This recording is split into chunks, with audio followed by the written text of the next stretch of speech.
Hi welcome to healthy talks with Suji.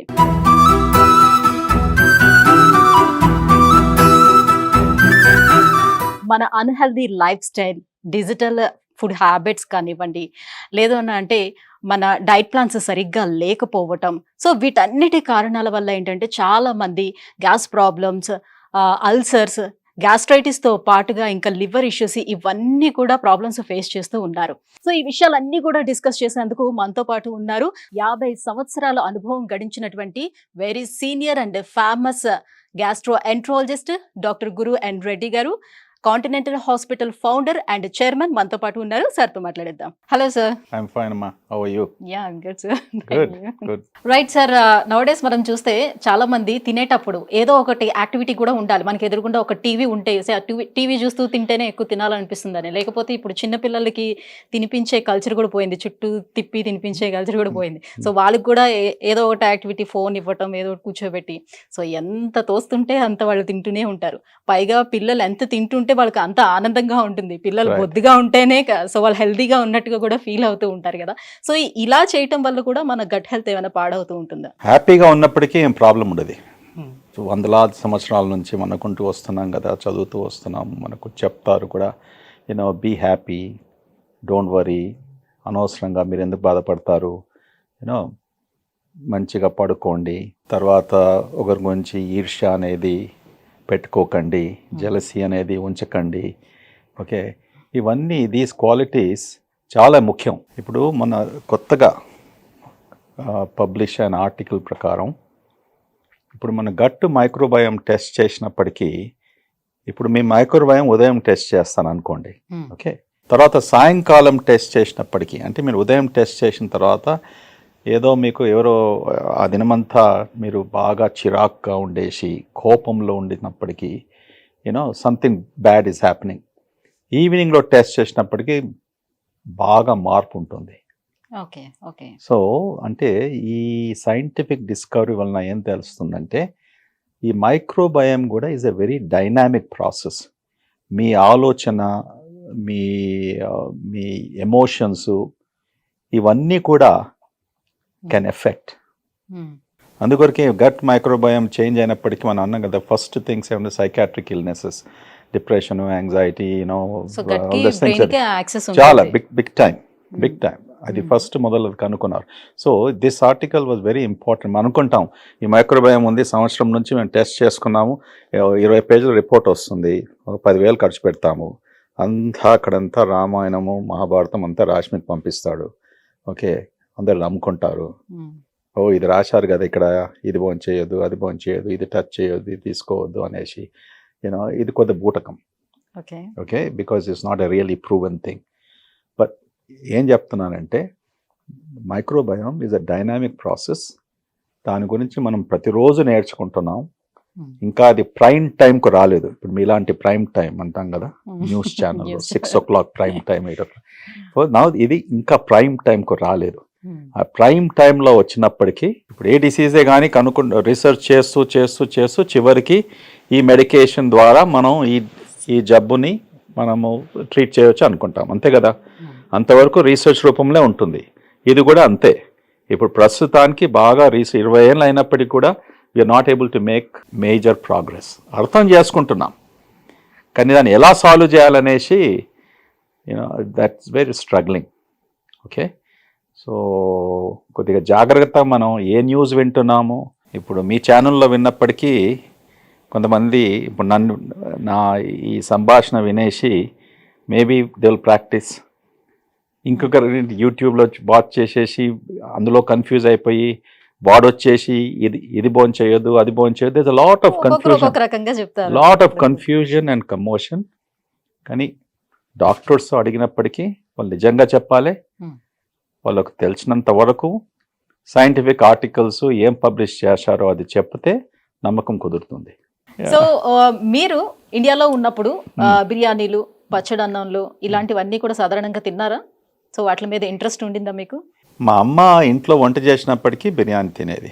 నేను 10వ తరగతి వరకు 11 అయితే ఇంటర్మీడియట్లో ఉన్నప్పటికీ కూడా ఒక రెస్టారెంట్ మా నాన్నగారు ఎప్పుడు, మా అమ్మగారు ఎప్పుడు తీసుకెళ్ళలేదు. నాకు జ్ఞాపకం ఉంది, ఒక్కసారి తాజ్ రెస్టారెంట్ హ్యాబిట్స్లో ఉంది. Okay. మా నాన్నగారితో వెళ్ళాను 4:30 PM. వెళ్ళేసి Time మంచి గడుగుతూ పెట్టుకున్నారు. అక్కడ బంగారం లాంటి దోశ, ఆ, ఆ దోశ ఇప్పుడు ఎక్కడ దొరకదు మీకు ఇప్పుడు. okay. ఆ దోశ, ఆ చట్నీ, ఆ బటరు, ఆ ఘీ, యూనో అప్పుడు ఎలా చేసేవారండి, ఫెంటాస్టిక్. అది పోయింది ఇప్పుడు. Quality of food is has gone away. So నాకు ఎక్స్పీరియన్స్ లేదు. సో మా అమ్మగారు షీ వాజ్ అన్నపూర్ణ అనేవాళ్ళు అందరూ మా ఫ్యామిలీలో.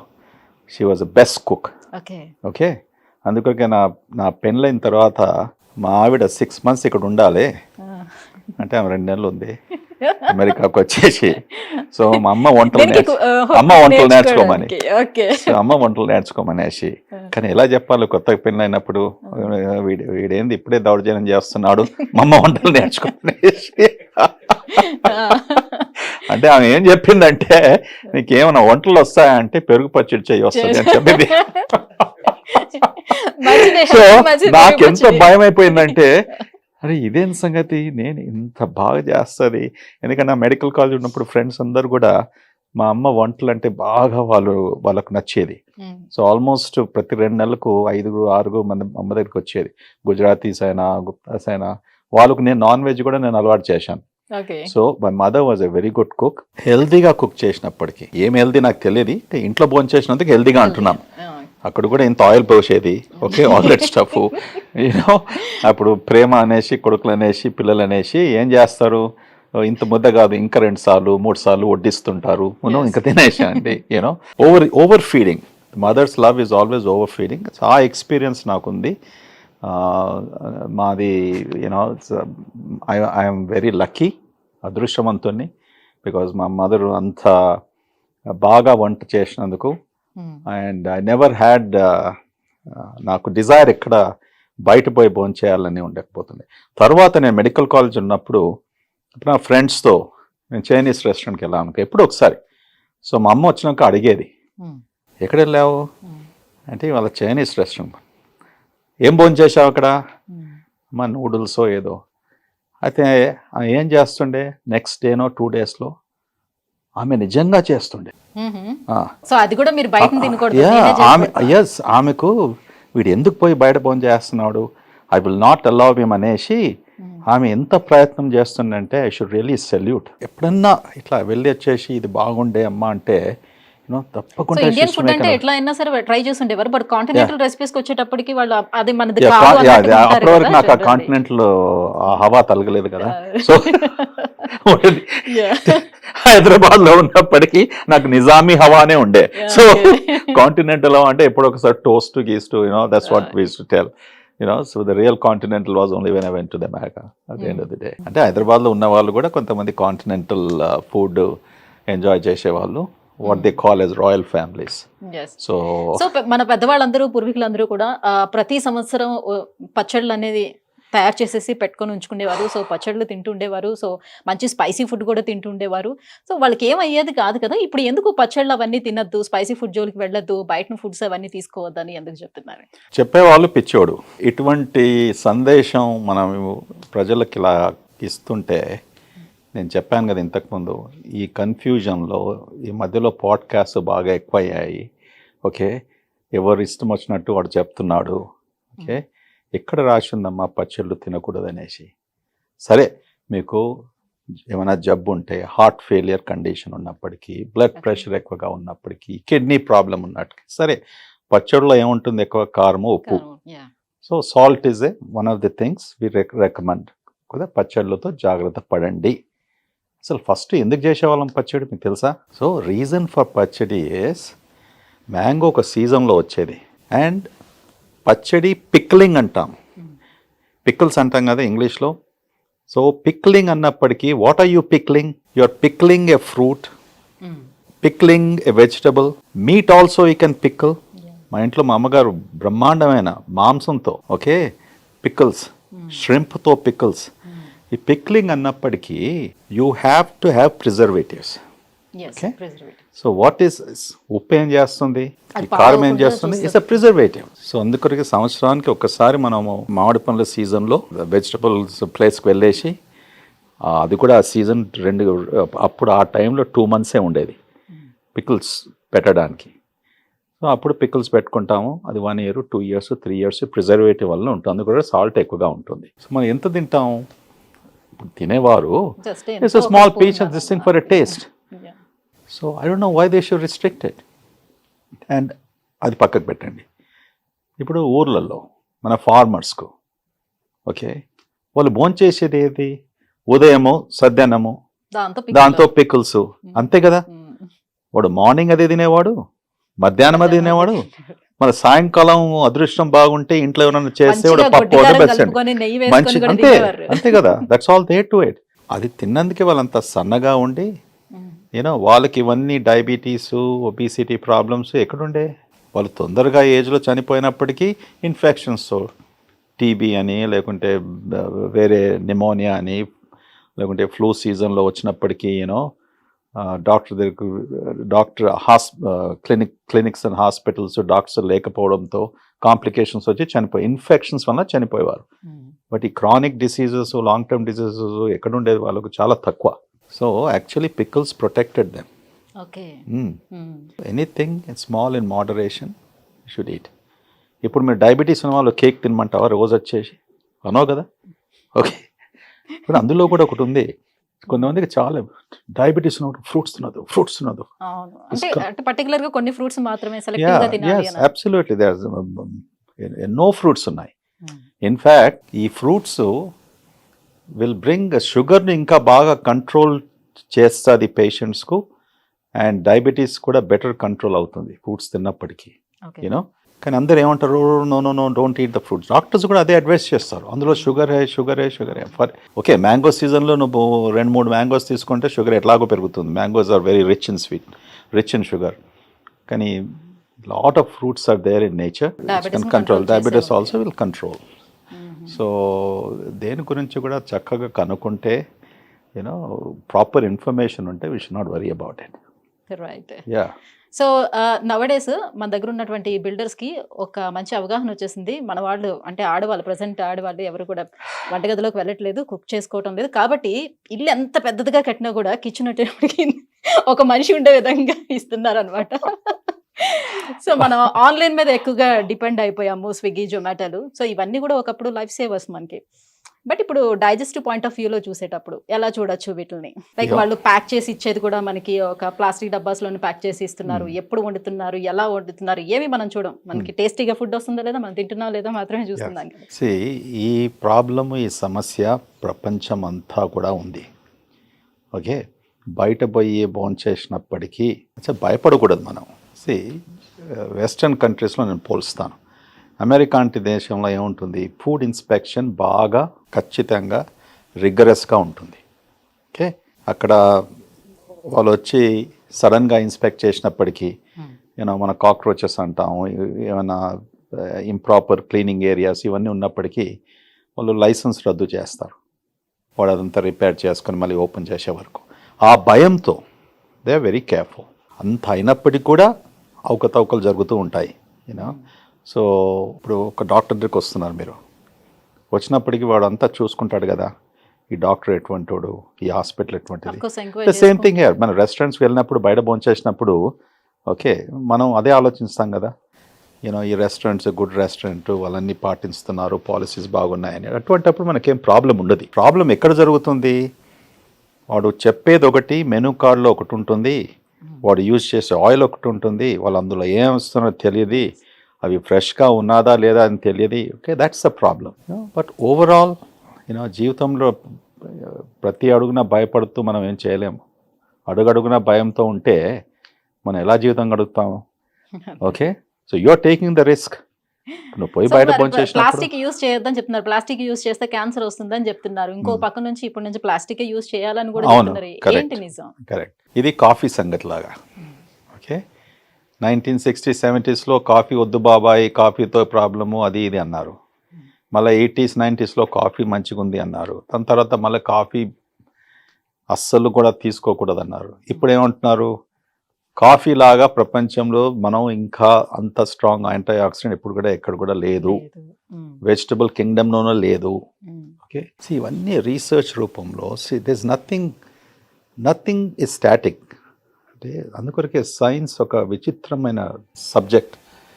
యూనో ద లాంజివిటీ అంటాం. 50 ఏళ్ళ కింద 60 ఏళ్ళ కింద 1947 సెకండ్ వరల్డ్ వార్ టైమ్స్లో ఇండియన్ లైఫ్ స్పాన్ ఏముండే అప్పుడు 40 ఇయర్స్ ఆర్ సంథింగ్. ఇప్పుడు సుమారుగా 70 ఇయర్స్ 70+ ఇయర్స్ అనుకోండి. సో ఎలాగ ఇంప్రూవ్ అవుతూ వచ్చింది. So same thing when things change, అంతే కదా, మార్పు వస్తుంది, అండర్స్టాండింగ్ చేంజ్ అవుతుంది రీసెర్చ్ వలన, కొత్తగా మనం కనుక్కుంటాము. ఓకే, దానివలన మనకు ఉపయోగపడుతుంది. సో అంటే ఇదే రీసెర్చ్ చెప్పింది, ఇదే రీసెర్చ్ చేసి దీనివల్ల ఎఫెక్ట్ అవుతున్నారు పీపుల్ అని చెప్పి మళ్ళీ ఇదే రీసెర్చ్ లేదు ఇది మంచిది అని ఎలా చెప్తారు? ఎలా చెప్తానంటే రీసెర్చ్లో ఏముంటుంది, ఫస్ట్ ఒక టైంలో మనం 1950, 60, 70 అనుకోండి, ఎక్కువగా మనకు వచ్చిన ఇన్ఫర్మేషన్ అంతా కూడా వెస్ట్రన్ కంట్రీస్, అమెరికా లాంటి, యూరోప్, జపాన్, ఈ దేశాల నుంచి వచ్చే ఇన్ఫర్మేషను అది మనం కాపీ చేస్తాము, లేకుంటే ఆ రీసెర్చ్ కూడా కాపీ చేస్తాము, అది మన రీసెర్చ్ కూడా అంటాం. ఓకే, ఇదంతా జరుగుతూ ఉంటుంది ప్రతిరోజు, కరెక్ట్. సో అప్పుడు కొన్ని సంస్థలు, కొన్ని ఇన్స్టిట్యూషన్స్ రీసెర్చ్ చేసేది. అప్పుడు 10 ఉంటే ఇప్పుడు 1000 అయిపోయాయి. ఓకే, దాంతో ఎలా లాభం అవుతుంది అంటే, నువ్వు ఒక రీసెర్చ్ చేసి పబ్లిష్ చేసావు అనుకోండి, అది నిజమా కాదే అనేసి నీ పక్కోడు కూడా రీసెర్చ్ చేస్తున్నాడు. ఓకే, వేరే దేశంలో కూడా అదే రీసెర్చ్ జరుగుతుంది. సో ద బెనిఫిట్ ఇస్ మొత్తం హ్యుమానిటీకి బెనిఫిట్ అవుతుంది. Larger the number of people, అంటే ఆ రీసెర్చ్లో పార్టిసిపేట్ చేసే వ్యక్తులు, ఓకే, పేషెంట్సే అనుకోండి, సబ్జెక్ట్సే అనుకోండి, మోర్ నంబర్ ఆఫ్ పీపుల్ ఉన్నప్పటికీ రీసెర్చ్ అవుట్కమ్ బాగా స్ట్రాంగ్గా ఉంటుంది. నువ్వు 50 మందిలో రీసెర్చ్ చేసి 500 మందిలో చేసినప్పటికీ బాగా తేడా వస్తుంది. సో రీజన్ వై మీరు అన్నదానికి సమాధానం ఏమనగా, ఓకే, రీసెర్చ్ వలన మనం ఏది రుజువు చేస్తామో అది తప్పకుండా చేంజ్ అయ్యే అవకాశం ఉంటుంది. కొత్త డిస్కవరీస్తో, కొత్త టూల్స్తో, లార్జర్ పాపులేషన్ బేసిస్తో చేసినప్పటికీ అండర్స్టాండింగ్ మనకు పెరుగుతుంది, దానివల్ల ఉపయోగం అవుతుంది. Okay, so we should never doubt 10 ఏళ్ల కింద ఇది చెప్పారు, ఇప్పుడు ఎందుకు చెప్తున్నారు. ఓకే, 10 ఏళ్ల కింద ఏమో లేదు, ఇప్పుడు ఏదో వచ్చింది. రోబోటిక్ సర్జరీ ఉండేనా 10 ఏళ్ల కింద? సో వచ్చిందని మనం యాక్సెప్ట్ చేస్తున్నాం కదా, వచ్చిందని మనం యాక్సెప్ట్ చేయాలి, అంతే కదా. సైన్స్లో this is the dynamic thing that changes. ఆ లెర్నింగ్ మనకి ఇంప్రూవ్ అవుతుంది, నాలెడ్జ్ పెరుగుతుంది, దానివల్ల ఉపయోగం అవుతుంది. సో వీ షుడ్ నెవర్, ఒక ఫ్రేజ్ ఉంది అమెరికాలో, డౌటింగ్ థామసెస్ అంటాం. మన అడుగడుగున ప్రతి ఒక్కటి మనం డౌట్ చేస్తూ పోతే వానికే జబ్బులు వచ్చేస్తాయి. You don't trust anything. So అందుకొరకే whatever is there currently available, and చాలామంది అది ఉపయోగిస్తుంటే, చాలామంది అది అండర్స్టాండ్ చేసుకుంటే, అది పాటిస్తుంటే మనం కూడా పాటించుకోవాలి, అంతే కదా. There is nothing new about it. So ఈ విషయంలో మీరు కాఫీ గురించి మాట్లాడేటప్పుడు ఇంకొక డౌట్ కూడా నాకు రైజ్ అయింది. సో పరగడుపున టీ కాఫీలు తాగకూడదు డైరెక్ట్గా అని చెప్తూ ఉంటారు, బట్ బెడ్ కాఫీలు అవి తాగుతారు, బికాస్ మన నోట్లో మంచి బ్యాక్టీరియా అప్పుడు ఉంటుంది, సో తాగితే కడుపులోకి వెళ్తుంది, సో అది మంచిది. సో బెడ్ కాఫీలని ఒక ఆర్టికల్ స్టార్ట్ అయింది. సో రెండిట్లో ఏది కరెక్ట్ అంటారు? ఈవెన్ వెస్ట్రన్ కల్చర్లో కూడా వాళ్ళు పొద్దున్న లేచిన వెంటనే లైక్ చాక్లెట్ లాంటిది కూడా బిఫోర్ బ్రష్ చాక్లెట్ లాంటిది కూడా తీసుకుంటారు, సో ఆ బ్యాక్టీరియా కోసం అని చెప్పేసి వాళ్ళు తినేస్తారు అని చెప్తూ ఉంటారు. ఏది కరెక్ట్, ఏది నిజం? ఏమో సుజిత, నువ్వు చదివే పుస్తకాలు నేను చదువుతలేను. ఇది కొద్దిగా విచిత్రంగా అనిపిస్తుంది, నేను చెప్పకుండా చదువుతాను ఇవాళ, ఏమన్నా చూస్తుంటాను. But I'll tell you facts are, ఉదయంగా లేచినప్పటికీ మనం ఫస్ట్ ఏ కల్చర్లో కానీ కూడా ఒక కప్ ఆఫ్ కాఫీ, ఒక కప్ ఆఫ్ టీ, ఓకే, అది కామన్ కల్చర్. ఎందుకు తీసుకుంటాం మనం కాఫీ? అంతే, that's all to stimulate your brain, cortical stimulation, active అవడానికి, so that your day goes well and all of those things. కానీ నీకు బెడ్ టైం కాఫీ ఎవరు చెప్పారు? నేను ఎప్పుడేం లేదు. లేచేటప్పుడు కాఫీ, లేచేటప్పుడు bed coffee, bed coffee, that basic early morning to take a cup of coffee. Bed coffee అంటే అది హస్బెండ్ వైఫ్లో రిలేషన్షిప్, అందులో ఎవరు తెచ్చి ఎవరికి ఇస్తున్నారో తెలియదు, అదంతా సమస్య చాలా మటుకు ఏళ్ళ తరబడి నడుస్తుంటుంది. కొంతమంది అంటారు లేడీస్, మా హస్బెండ్ ఎంత మంచివాడు, మార్నింగ్ ఉదయం చేసి నాకు కాఫీ ఇచ్చేసి ఆయన పనికి వెళ్ళిపోతాడు, నేను మహారాణి లాగా 9 గంటలకు లేస్తాను, 8 గంటలకు లేస్తాను. అదే వే రివర్స్లో ఉంటుంది కొంతమందిలో, you know my wife is so nice, ఎంత మంచిది, నాకు మార్నింగ్ కాఫీ తీసుకొచ్చిస్తుంది. యూనో ఇవన్నీ మనకు different cultures are different. And so the bottom ఏం చెప్తున్నా అంటే, coffee in the morning, whether మీరు బెడ్లో ఉండి తీసుకుంటున్నారా, బ్రేక్ఫాస్ట్ టేబుల్కి వస్తున్నారా, కిచెన్ టేబుల్లో తీసుకుంటున్నారా, లేకుంటే డ్రైవింగ్ చేస్తూ తీసుకుంటున్నారా. నేను డ్రైవింగ్ చేస్తూ టీ ఆర్ కాఫీ ఒక కప్లో, యూనో కార్లో డ్రైవింగ్ చేస్తూ త్రాగేది సుమారుగా నాకు 30 ఏళ్ళ నుంచి అలవాటు. Hot coffee hot coffee hot coffee 30 ఏళ్ళ నుంచి 35 ఏళ్ళ నుంచి almost my entire stay in America I did it. ఇప్పుడు కూడా అదే నాకు. ఇక్కడ ఇప్పుడు డ్రైవర్స్ ఉన్నారు, వాళ్ళు డ్రైవింగ్ చేస్తారు. నాకు ఉదయం కాఫీ తీసుకున్నప్పటికి కూడా మళ్ళీ అగైన్ కార్లో కూర్చున్నప్పటికీ నా కాఫీ మగ్ ఉండాలి. Okay, I drink the coffee. Coffee is good. I feel active, I feel energetic. మరి రోజులో ఎక్కువ సార్లు టీ కాఫీలు తాగొద్దు. 2 to 3 cups. Okay, 2 to 3 cups మీకు టాలరెన్స్ ఉంటే, అంటే మీకు ఏం ప్రాబ్లమ్స్ లేకుంటే. అంటే కొంతమంది కాఫీ తీసుకున్నప్పటికీ యూనో గుండె బాగా యూనో తీవ్రంగా హార్ట్ బీట్స్ ఎక్కువగా కావడము, పాల్పిటేషన్స్ అంటాము, ఇర్రెగ్యులర్ హార్ట్ రేట్ అంటాము. లేకుంటే కొంతమందికి you know something they feel something after drinking. అటువంటప్పుడు యూ షుడ్ అవాయిడ్ ఇట్. లేకుంటే తక్కువ తీసుకోవాలి. Whatever is applicable. Correct? These are not, are they same? They are not. These are 5 different fingers. So మన గట్కి మనం ఎలాంటి అలవాట్లు ముందు నుంచి నేర్పిస్తే అది అలానే ఉంటుందా, దానికి అలా మౌల్డ్ అవుతుందా? మోల్డ్ చేసుకోవచ్చు. చేసుకోవచ్చు. ఎస్, అబ్సల్యూట్లీ చేసుకోవచ్చు. ఇప్పుడు కొంతమందికి ఒక అలవాటు ఏంటంటే ఎమోషన్స్. యూనో మనం అంటాం ఎవ్రీ డే హ్యావింగ్, ప్రతిరోజు మనకు మోషన్ వచ్చినప్పటికీ యూనో బాగా కులాసగా ఉంటుంది. It's a good habit. Okay, కొంతమంది every other day. Okay, which is also acceptable. కానీ ఆ టైమింగ్ చాలా ఇంపార్టెంట్. అది నువ్వు పుట్టినప్పటి నుంచి కల్చరల్లీ నువ్వు ఎలా ట్రైన్ అయ్యావు. సో ముఖ్యంగా మార్నింగ్ టైంలో మోషన్ అయినప్పటికీ you know that is something very culturally and the body behaviour. అంటే భగవంతుడు ఈ బాడీ ఎలా సృష్టించాడంటే, ఈ హార్మోన్స్ అన్ని కొన్ని మార్నింగ్లో ఉంటుంది ఎక్కువగా, కొన్ని మధ్యాహ్నము, కొన్ని సాయంకాలము. యూనో సాయంకాలం పడుకోవడానికి హార్మోన్స్ ఉన్నాయి, మెలటోనిన్ ఇటువంటివి. అది మార్నింగ్ మెలటోనిన్ మీరు ప్రొడ్యూస్ చేస్తుంటే వాడు నిద్రపోతాడు, పని చేయలేడు. సో భగవంతుడు ఏం చేశాడు, నీకు మెలటోనిన్ సాయంకాలం ఇస్తాను, కార్టిజాల్ ఉదయం ఇస్తాను. ఓకే, సో ఇవన్నీ ఇచ్చినప్పటికీ ఇది సృష్టితో వచ్చిన హ్యూమన్ డిజైన్ అన్నట్టు. సో అది మనం యాజ్ మచ్ యాజ్ పాసిబుల్ మనం ఆ సింక్లో ఉంటే హెల్తీగా ఉంటాం. సో కొంతమందికి బ్యాడ్ హ్యాబిట్స్ ఉంటాయి. నాకు మోషన్ ఎప్పుడు నాకు వెన్ నాకు వీలు పడినప్పుడు I have the motion, or whenever it happens I will do it. So దీంతో ఏమవుతుందంటే ఆ ఇర్రెగ్యులారిటీతో కొన్ని ప్రాబ్లమ్స్ వచ్చే అవకాశం ఉంటుంది. ఒకసారి నీకు మోషన్ వచ్చినప్పటికీ నీకు టాయిలెట్ లేకపోవచ్చు. So you have to hold it. దానివల్ల లాంగ్ టర్మ్లో యూనో దే కుడ్ బి కొన్ని ప్రాబ్లమ్స్ రావచ్చు, వస్తాయి కూడా. సో అందుకొరకే కొన్ని మనం బ్రేక్ఫాస్ట్, లంచ్, డిన్నరు, సాయంకాలము, రాత్రి పడుకోవడము, బ్రెయిన్కు రెస్ట్ ఇవ్వడము, యూనో. సో ఇప్పుడు డాక్టర్సే చెప్తున్నారు సార్, ఇక్కడ ఇండియాలో ఉండే వాళ్ళు యుఎస్ బేస్డ్ కంపెనీలోని వర్క్ చేసేటప్పుడు వాళ్ళ టైమింగ్స్ అన్ని డిఫరెంట్గా ఉంటాయి. యుఎస్ టైమింగ్స్లో ఉంటారు. సో వాళ్ళ డైట్ టైమింగ్స్ వేరేగా ఉంటుంది. సేమ్ యుఎస్ లైక్ అలానే ఉంటుంది. వాళ్ళు పడుకునే టైమింగ్స్ కూడా వేరేగా ఉంటాయి. సో దీనివల్ల వాళ్ళకి చాలా హెల్త్ ఇష్యూస్ వచ్చేస్తాయి. వాళ్ళ గట్ హెల్త్ కూడా పాడైపోతుంది. సో వాళ్ళకి స్లీప్ అనేది ప్రాపర్గా ఉండదు. సో వాళ్ళకి చాలా తొందరగా అన్ని ఇష్యూస్ వస్తాయని చెప్తారు. ఎంతవరకు వాస్తవం? వాళ్ళు ఆల్రెడీ మీరు అన్నట్టుగా మన గట్ని మనం మౌల్డ్ చేసుకునేటప్పుడు సో ఆ రకంగా వెళ్ళిపోతుంది కదా. స్టార్టింగ్ లో కొంచెం ఇబ్బంది పడినా నార్మల్గా వెళ్ళిపోతుంది కదా. ఇప్పుడు నా గురించి మీరు ఏమనుకుంటారు? మీరు డాక్టరే కదా. ఏం చేస్తాం, ఓ పేషెంట్ మధ్యరాత్రి వస్తే పడుకుంటామా? పడుకోరు. 18 ఏళ్ళు మెడికల్ స్కూల్ నుంచి రెసిడెన్సీ చేసేసి సూపర్ స్పెషలైజేషన్ చేసే వరకు 18 years పడుతుంది. ఓకే, అంతవరకు వచ్చే వరకు ఏం చేస్తాము? ఎవ్రీ అదర్ డే హాస్పిటల్లో ఉంటాం, నైట్ కాల్స్ అని తీసుకుంటాం. ఇప్పుడు కూడా అదే జరుగుతుంది కదా. స్లీప్ టైమింగ్స్ ప్రతి స్పెషాలిటీలో నైట్ కాల్లో డాక్టర్స్ ఉండాలి. ఆ పేషెంట్స్ వచ్చినప్పటికీ వాళ్ళు ఏం చేసుకుంటారు? సో ఇవన్నీ అలవాటు అవుతుంది. ఓకే, ఇవన్నీ బ్యాడ్ అలవాటుకు ఇది దారి తీయదు. యువర్ బాడీ అడ్జస్ట్మెంట్ అంటాం.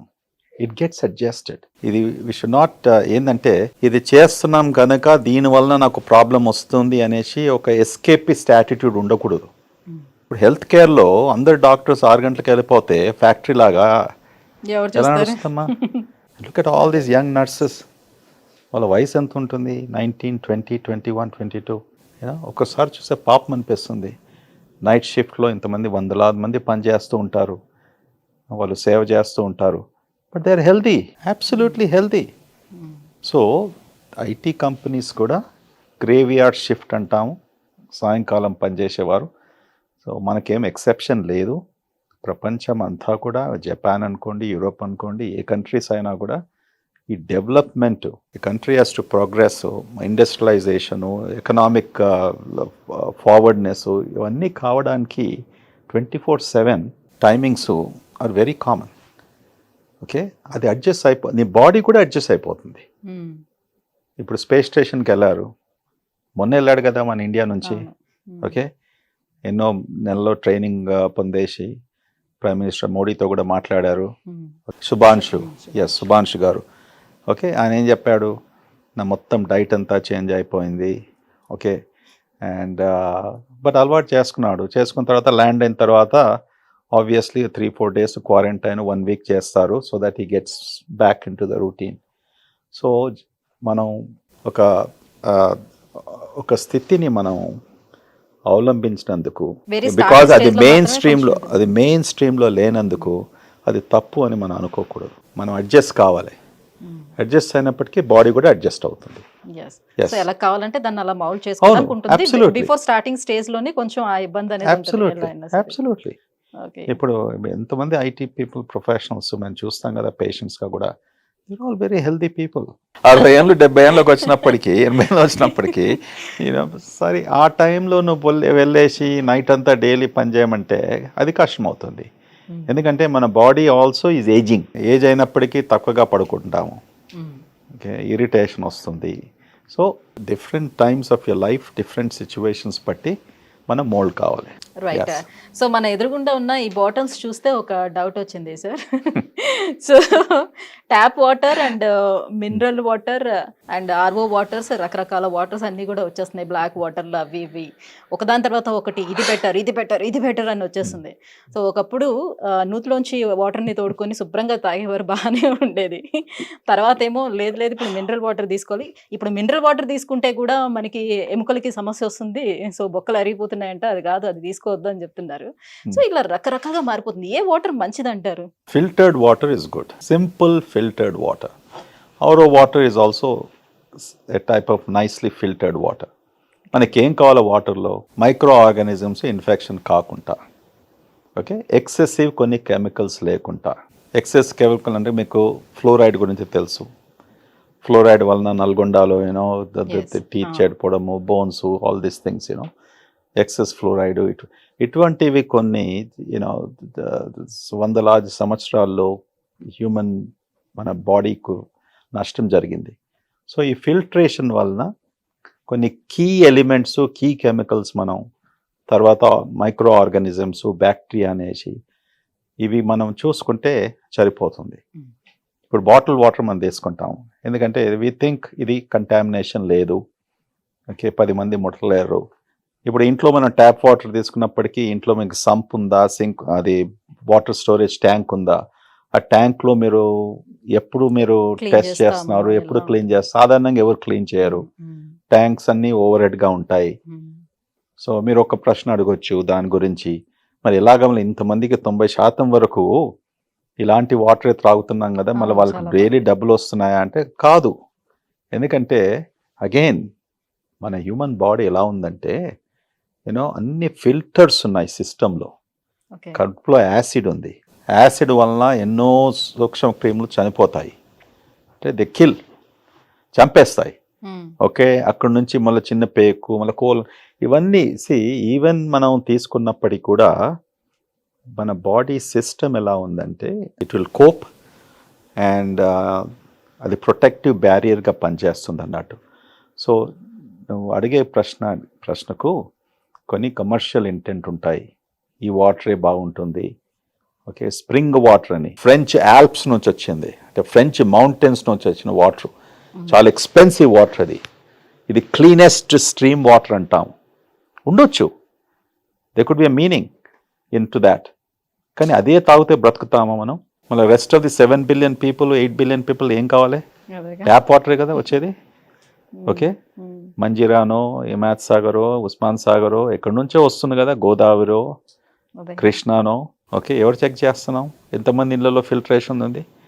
ఎఫోర్డబిలిటీ చేసుకుంటే ఇవాళ రేపు కొంతమంది విరాట్ పెట్టుకుంటున్నారు. కోహ్లీ బ్లాక్ వాటర్ తెప్పించుకుని అక్కడ ఎక్కడ నుంచి వెరీ కాస్ట్లీ అంత తెప్పించుకొని తాగుతున్నారు, వెరీ హెల్దీగా ఉన్నారు. ఎంతవరకు హెల్దీగా ఉన్నారు? ఆ వాటర్ ప్రొడ్యూస్ చేసేవాడు ఎంత సంపాదిస్తున్నాడు నాకు తెలియదు. ఓకే, సో ఇవన్నీ all marketing commercial. Always some truth ఉండొచ్చు. మీన్స్ ఈ బ్లాక్ వాటర్లో ఇంప్యూరిటీస్ బాగా తక్కువగా ఉండొచ్చు. ఓకే, తక్కువగా ఉన్నప్పటికీ వేరే వాటర్ అంతా చెడుపు వాటర్ అనలేం కదా. మీరేం వాటర్ తాగుతారు? Normal RO water. RO water. Okay, same thing, అదే తాగుతాను. ఇప్పుడు ఇది ఎక్కడి నుంచి వస్తుందో, ఏం చేస్తుందో ఎవరు లెక్క పెడతారు? Okay, Bisleri is a good company అనుకుంటాం. ఓకే, వచ్చినప్పటికీ ఆ నమ్మకంతో మనం మెడిసిన్ తీసుకుంటాము, కూరగాయలు కొనుక్కుంటున్నాము, మీట్ షాప్కి వెళ్తాము, స్వీట్ షాప్కి వెళ్తాము, అంతే కదా. So the same thing here, credibility in లైఫ్లో, జీవితంలో ఇంపార్టెంట్. ఇప్పుడు మీరు నన్ను ఇంటర్వ్యూ చేస్తున్నారు, ఓకే, మీకు ఎంత నాలెడ్జ్ ఉంది, ప్రశ్నలు అడుగుతున్నారు, ఓకే, అది క్రెడిబిలిటీ కదా. So I can trust you. So the same thing, everything we have to go by, what is the produce, what is the thing, అట్లా అనేసి. ఇప్పుడు ఒకసారి ఓపెన్ చేసిన ఆ బాటిల్ ని సో ఎంత వరకు దాన్ని తాగొచ్చు? చాలా మంది ఇప్పుడు కార్స్ లో వెళ్ళేటప్పుడు ప్లాస్టిక్ బాటిల్ వాటర్ తాగొద్దని చెప్తున్నారు ఒక పక్క నుంచి, ఇంకొక వైపు నుంచి ఇలానే సగం వాటర్ తాగి ఇంకొంచెం వాటర్ ని మనం కార్ లో అలానే ఉంచుతాం, కార్ ఎక్కడో పార్క్ చేస్తాం, 2 రోజులు 3 రోజులు ఎండ్ లో ఉంటుంది, సో మళ్ళీ ఆ వాటర్ ని తీసుకొని తాగుతూ ఉంటారు. ఇదంతా కరెక్ట్ పద్ధతేనా? యా, సో ఒకటి, కార్లో పెట్టుకున్న వాటరు, లేకుంటే వాటర్ ఎక్కువగా హీట్కి ఎక్స్పోజ్ అయినప్పటికీ ప్లాస్టిక్ బాటిల్స్లో అది కేర్ఫుల్గా ఉండాలి. ఓకే, ఎందుకంటే ప్లాస్టిక్ విల్ మెల్ట్, కరుగుతుంది కదా.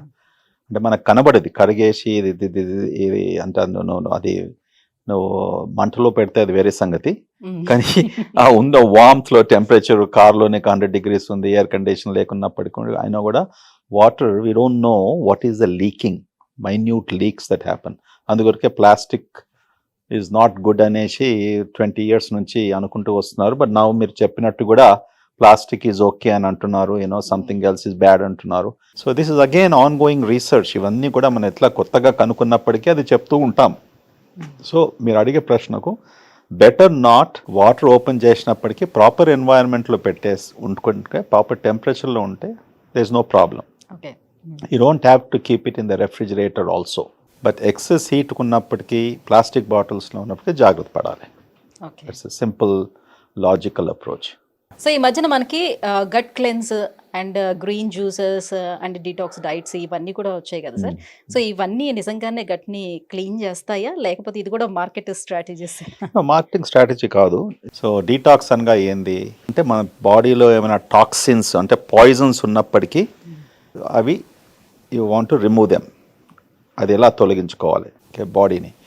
సో డీటాక్సిఫికేషన్ అంటే కొంతమంది అనుకుంటారు 1 day ఉపవాసం ఉండడానికి బాడీ అంతా డీటాక్స్ అవుతుంది, లేకుంటే I want to do some cleansing substances, లేకుంటే కొన్ని కొలానిక్ ఎనిమాస్ అనేసి అదొక పెద్ద డీటాక్సికేషన్ బిజినెస్ అమెరికాలో. ఈ సెంటర్స్కి వెళ్తారు, ఆ ఎనిమా ద్వారా డ్రిప్ 2 hours 3 hours నా కోల్న్ అంతా క్లీన్ అయినప్పటికీ ఉన్న అక్కడ బ్యాక్టీరియా అంతా వెళ్ళిపోయింది అనుకుంటారు. ఎంత మూర్ఖతనం అది. మన దగ్గర 100 trillion బ్యాక్టీరియా ఉన్నప్పటికీ ఒక 3-4 hours ఎనిమా ద్వారా కొలానిక్ లవాజ్ ద్వారా ఎలా తొలగించుకుంటాము? మళ్ళీ కొత్తవి పుడతాయి కదా. సో ఇటువంటి మూర్ఖతనము ఎలా వస్తుందంటే, బిజినెస్ ఇంట్రెస్ట్, కామర్స్ ద్వారా ప్రజల్లో ఇటువంటి అవగాహన కలిగిస్తారు. కలిగించినప్పటికీ వాళ్ళు నమ్ముతారు, అనవసరంగా డబ్బు ఖర్చు పెట్టుకుంటారు, దానివల్ల ఏం ఉపయోగపడదు. సో డీటాక్సిఫికేషన్ అనేది అది 1 day ప్రొసీజర్ కాదు. ఒక దినం చేస్తే మళ్ళీ నెక్స్ట్ 90 days డేస్ నేను బిర్యానీ తినేస్తాను, లేకుంటే I can eat all jalebi or gulab jamun, అది కాదు. It is everyday practice.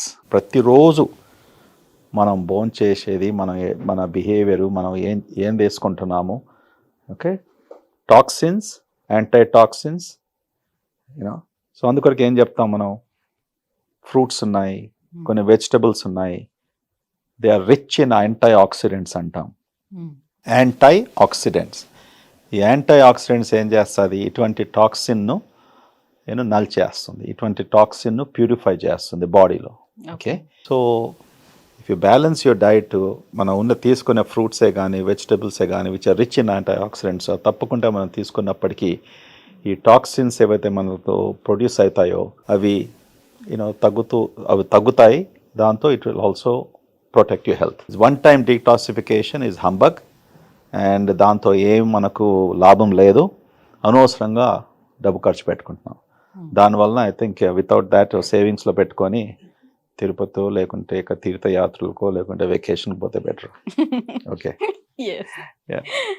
Sir, మనకి ప్రోబయోటిక్స్ కావాలి అని అంటే ఒకప్పుడు మన ఊర్లలో చూసేవాళ్ళం, నేను కూడా చూసాను ఆ బొమ్మ వాళ్ళ ఊర్లో. సో మంచిగా ఒక మట్టి కుండలో గంజన్నాన్ని పెట్టి దాన్ని పులియబెట్టడం అలాంటిది చేసేవారు. సో పులియబెట్టినటువంటి ఆహారాలు చాలా ఉండేవి.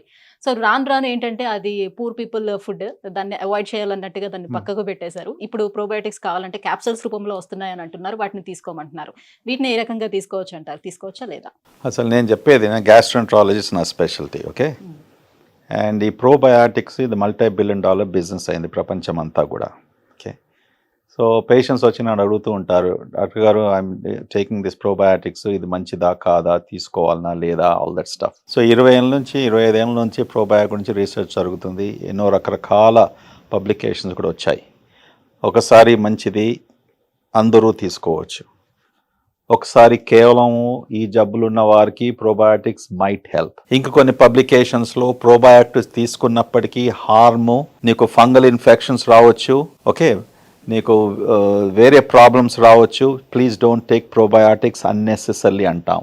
మీరు అన్నట్టు best probiotic in the world, cheapest probiotic is పెరుగు. అంతే కదా, రైస్, గంజి అన్నము లేకుంటే రాత్రి వండిన రైస్ రెఫ్రిజిరేటర్లో పెట్టుకున్న తర్వాత ఫర్మెంటేషన్ అవుతుంది.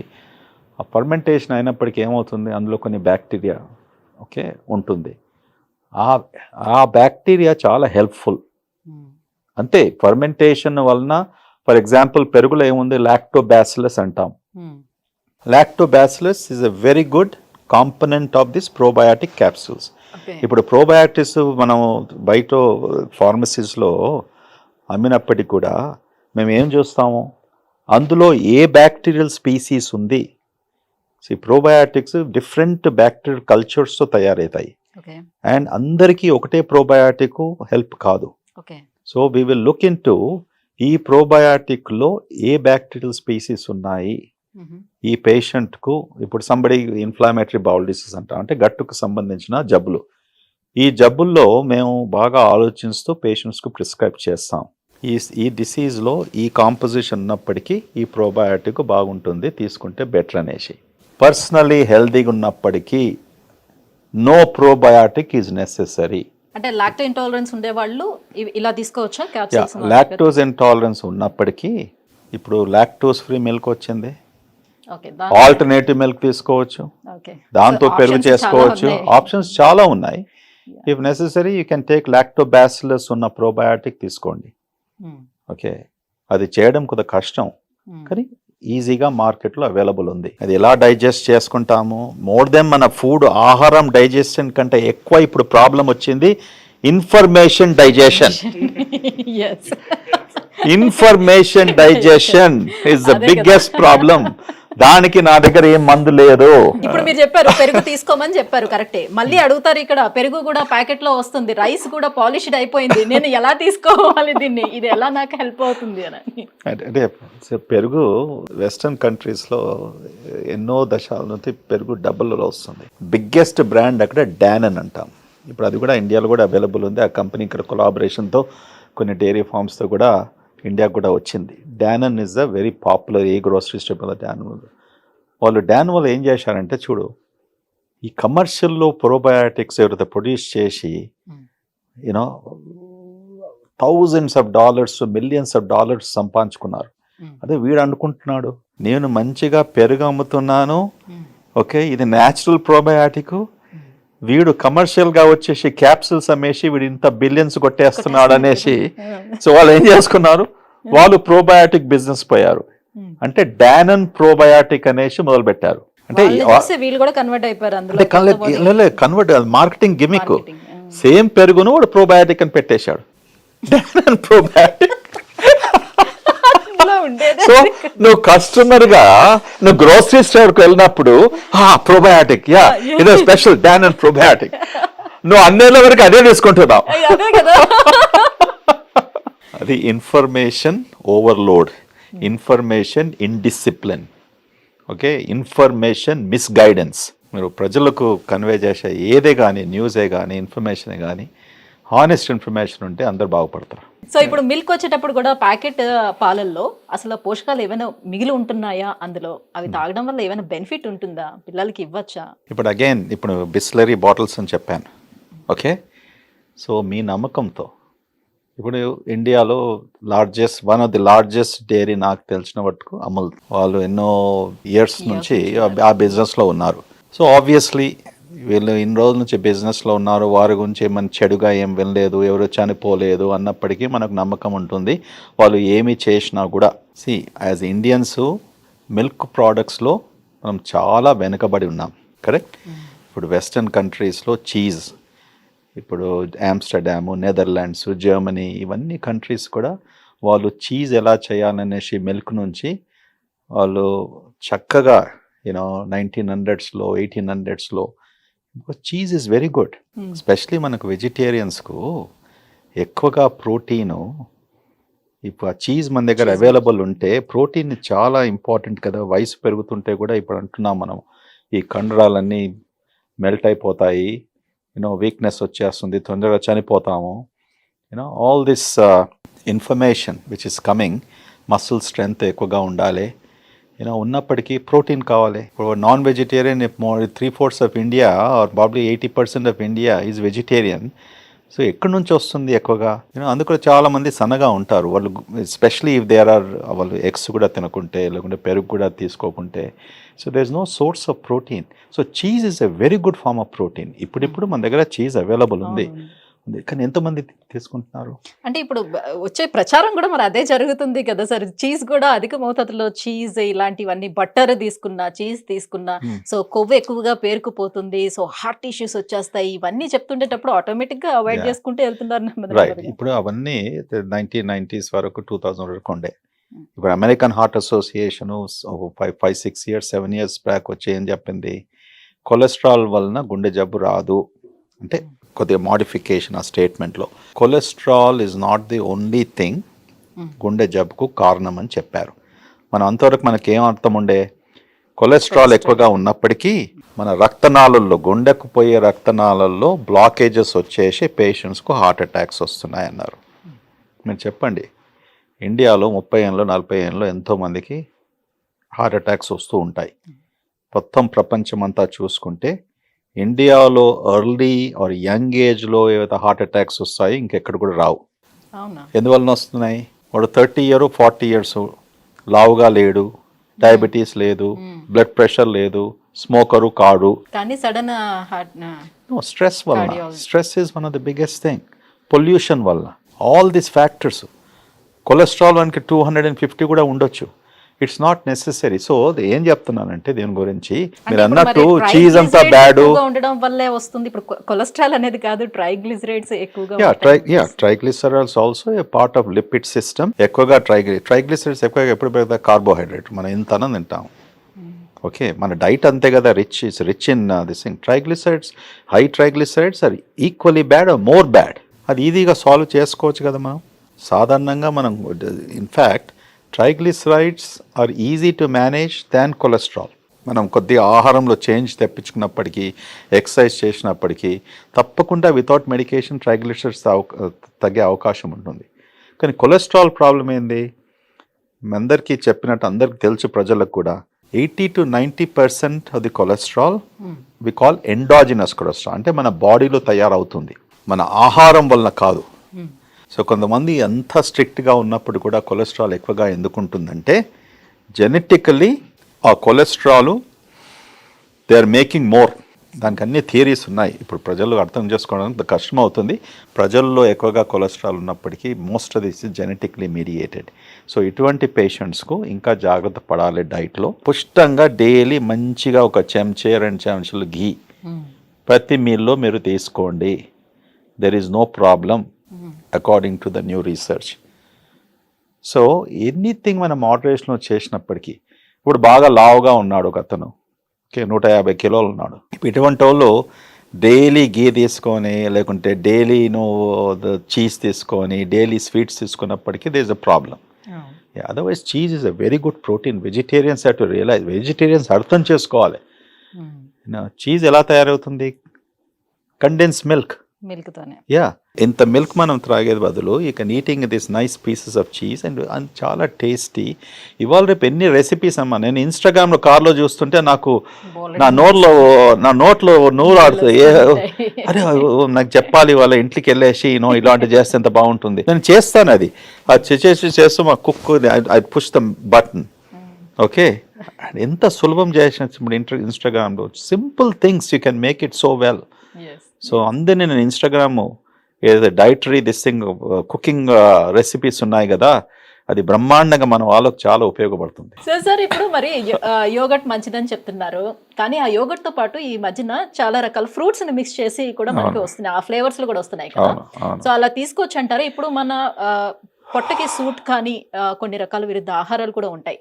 చాలా మందికి అవన్నీ తెలియక సో టేస్ట్ బాగుంది కదా అని చాలా మంది తినేస్తూ ఉంటాం.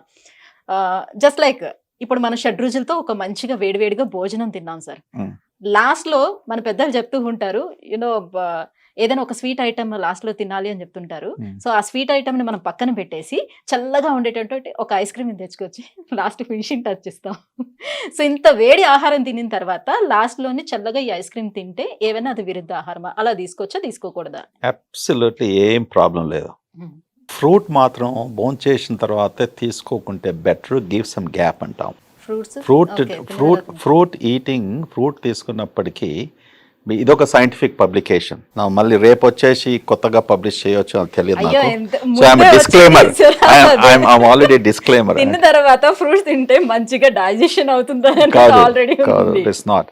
ఎందుకంటే మనం ఎందుకు ఫ్రూట్స్ తీసుకుంటున్నాం? నాట్ బికాస్ స్వీట్ టేస్ట్ కొరకు. Fruit has a nutritive value. ఫ్రూట్లో ఇంతకుముందు చెప్పినట్టు antioxidants, vitamin C, vitamin A, all these things are there. So భోంచేయగానే ఫ్రూట్ తీసుకున్నప్పటికీ మన తినే ఆహారము ఆ అబ్జార్ప్షన్ను ఎఫెక్ట్ చేస్తుంది. కరెక్ట్? కడుపులో 4 గంటలు ఉంటుంది మన ఫుడ్. సో అప్పుడే పోయి ఫ్రూట్ తినేసావు. మనం తిన్న ఫుడ్లో డిఫరెంట్ కెమికల్స్, సబ్స్టెన్సెస్ ఉంటాయి. ఎంత అబ్జార్బ్ అవుతుంది, ఏది అబ్జార్బ్ అవుతుంది, దట్ క్వశ్చన్ వస్తుంది కదా. అందుకొరకు కొన్ని మెడికేషన్స్, మనం మెడిసిన్స్ తీసుకున్నప్పుడు ఏం చెప్తాం? ఇది భోంచేసిన తర్వాత తీసుకోండి, ఇది భోంచేయక ముందు తీసుకోండి, ఇది భోంచేసిన గంట తర్వాత తీసుకోండి. ఇవన్నీ ఎందుకు చెప్తాము? రీసెర్చ్లో కనుక్కున్నప్పటికీ ఈ అబ్జార్ప్షన్ చాలా మ్యాక్సిమంగా ఉంటుంది, అది మీకు హెల్ప్ అవుతుంది. సో ఫ్రూట్ సంగతి కూడా అంతే. When you're eating the fruit, ఎంత ఎంటీ స్టమక్లో తీసుకున్నప్పటికీ 1 గంట ముందు, 1 గంట తర్వాత ఏం తీసుకోకుంటే బెటర్గా ఉంటుంది అనేసి కొద్దిగా రీసెర్చ్లో చెప్పారు. అందుకొరకే నేను డైలీ మార్నింగ్ నా బ్రేక్ఫాస్ట్ అంతా కూడా మంచి ఫ్రూట్, మిక్స్డ్ ఫ్రూట్ బౌల్. నేను దాని ముందు దోశ తినను, దాని తర్వాత ఇడ్లీ తినను, దాని తర్వాత I want give my stomach space ఇచ్చేసి let this fruit completely get absorbed. నేనేం పాటిస్తాను, నేను డైలీ ఉదయము యాంటీ ఆక్సిడెంట్ జ్యూస్ అనేసి ఇంట్లో బ్లెండర్లో కేలు, సెలరీ, కివీ ఫ్రూటు వేసుకొని గ్లాస్లో గ్రీన్ బాటిల్, అది గ్రీన్గా ఉంటుంది. అది చూస్తుంటే కూడా నాకు భయం అవుతుంది ఒకసారి, ఎందుకంటే చేదుగా ఉంటుంది. అయినా అమ్మా ఇది ఎందుకు తీసుకుంటున్నారా బాబు ఇది అనేసి, బట్ అలవాటు అయిపోయింది. ఏంటంటే I drink like medicine. So everything, మనం ప్రతిదీ భోంచేసిన ఆహారము, ప్రతిదీ తీసుకునేది అది కేవలం టేస్టీగా ఉండాలని మనం ఆ ఉద్దేశం పెట్టుకోకూడదు. కాకరకాయ బాగా బిటర్గా ఉంటుంది కదా, నేనైతే అది మా నాన్నగారు ఎంత ప్రాణంతో తినేది. ఆయనకు వారంలో 2 సార్లు కాకరకాయ లేనిది భోజనము పోయేది కాదు. అదే నేను అస్సలు కాకరకాయ అంటే కోపం వచ్చేది. ఎంత బిటర్గా ఎలా తింటారు. ఇప్పుడు తింటారా? ఇప్పుడు తింటాను అప్పుడప్పుడు, ఎప్పుడో ఒకసారి.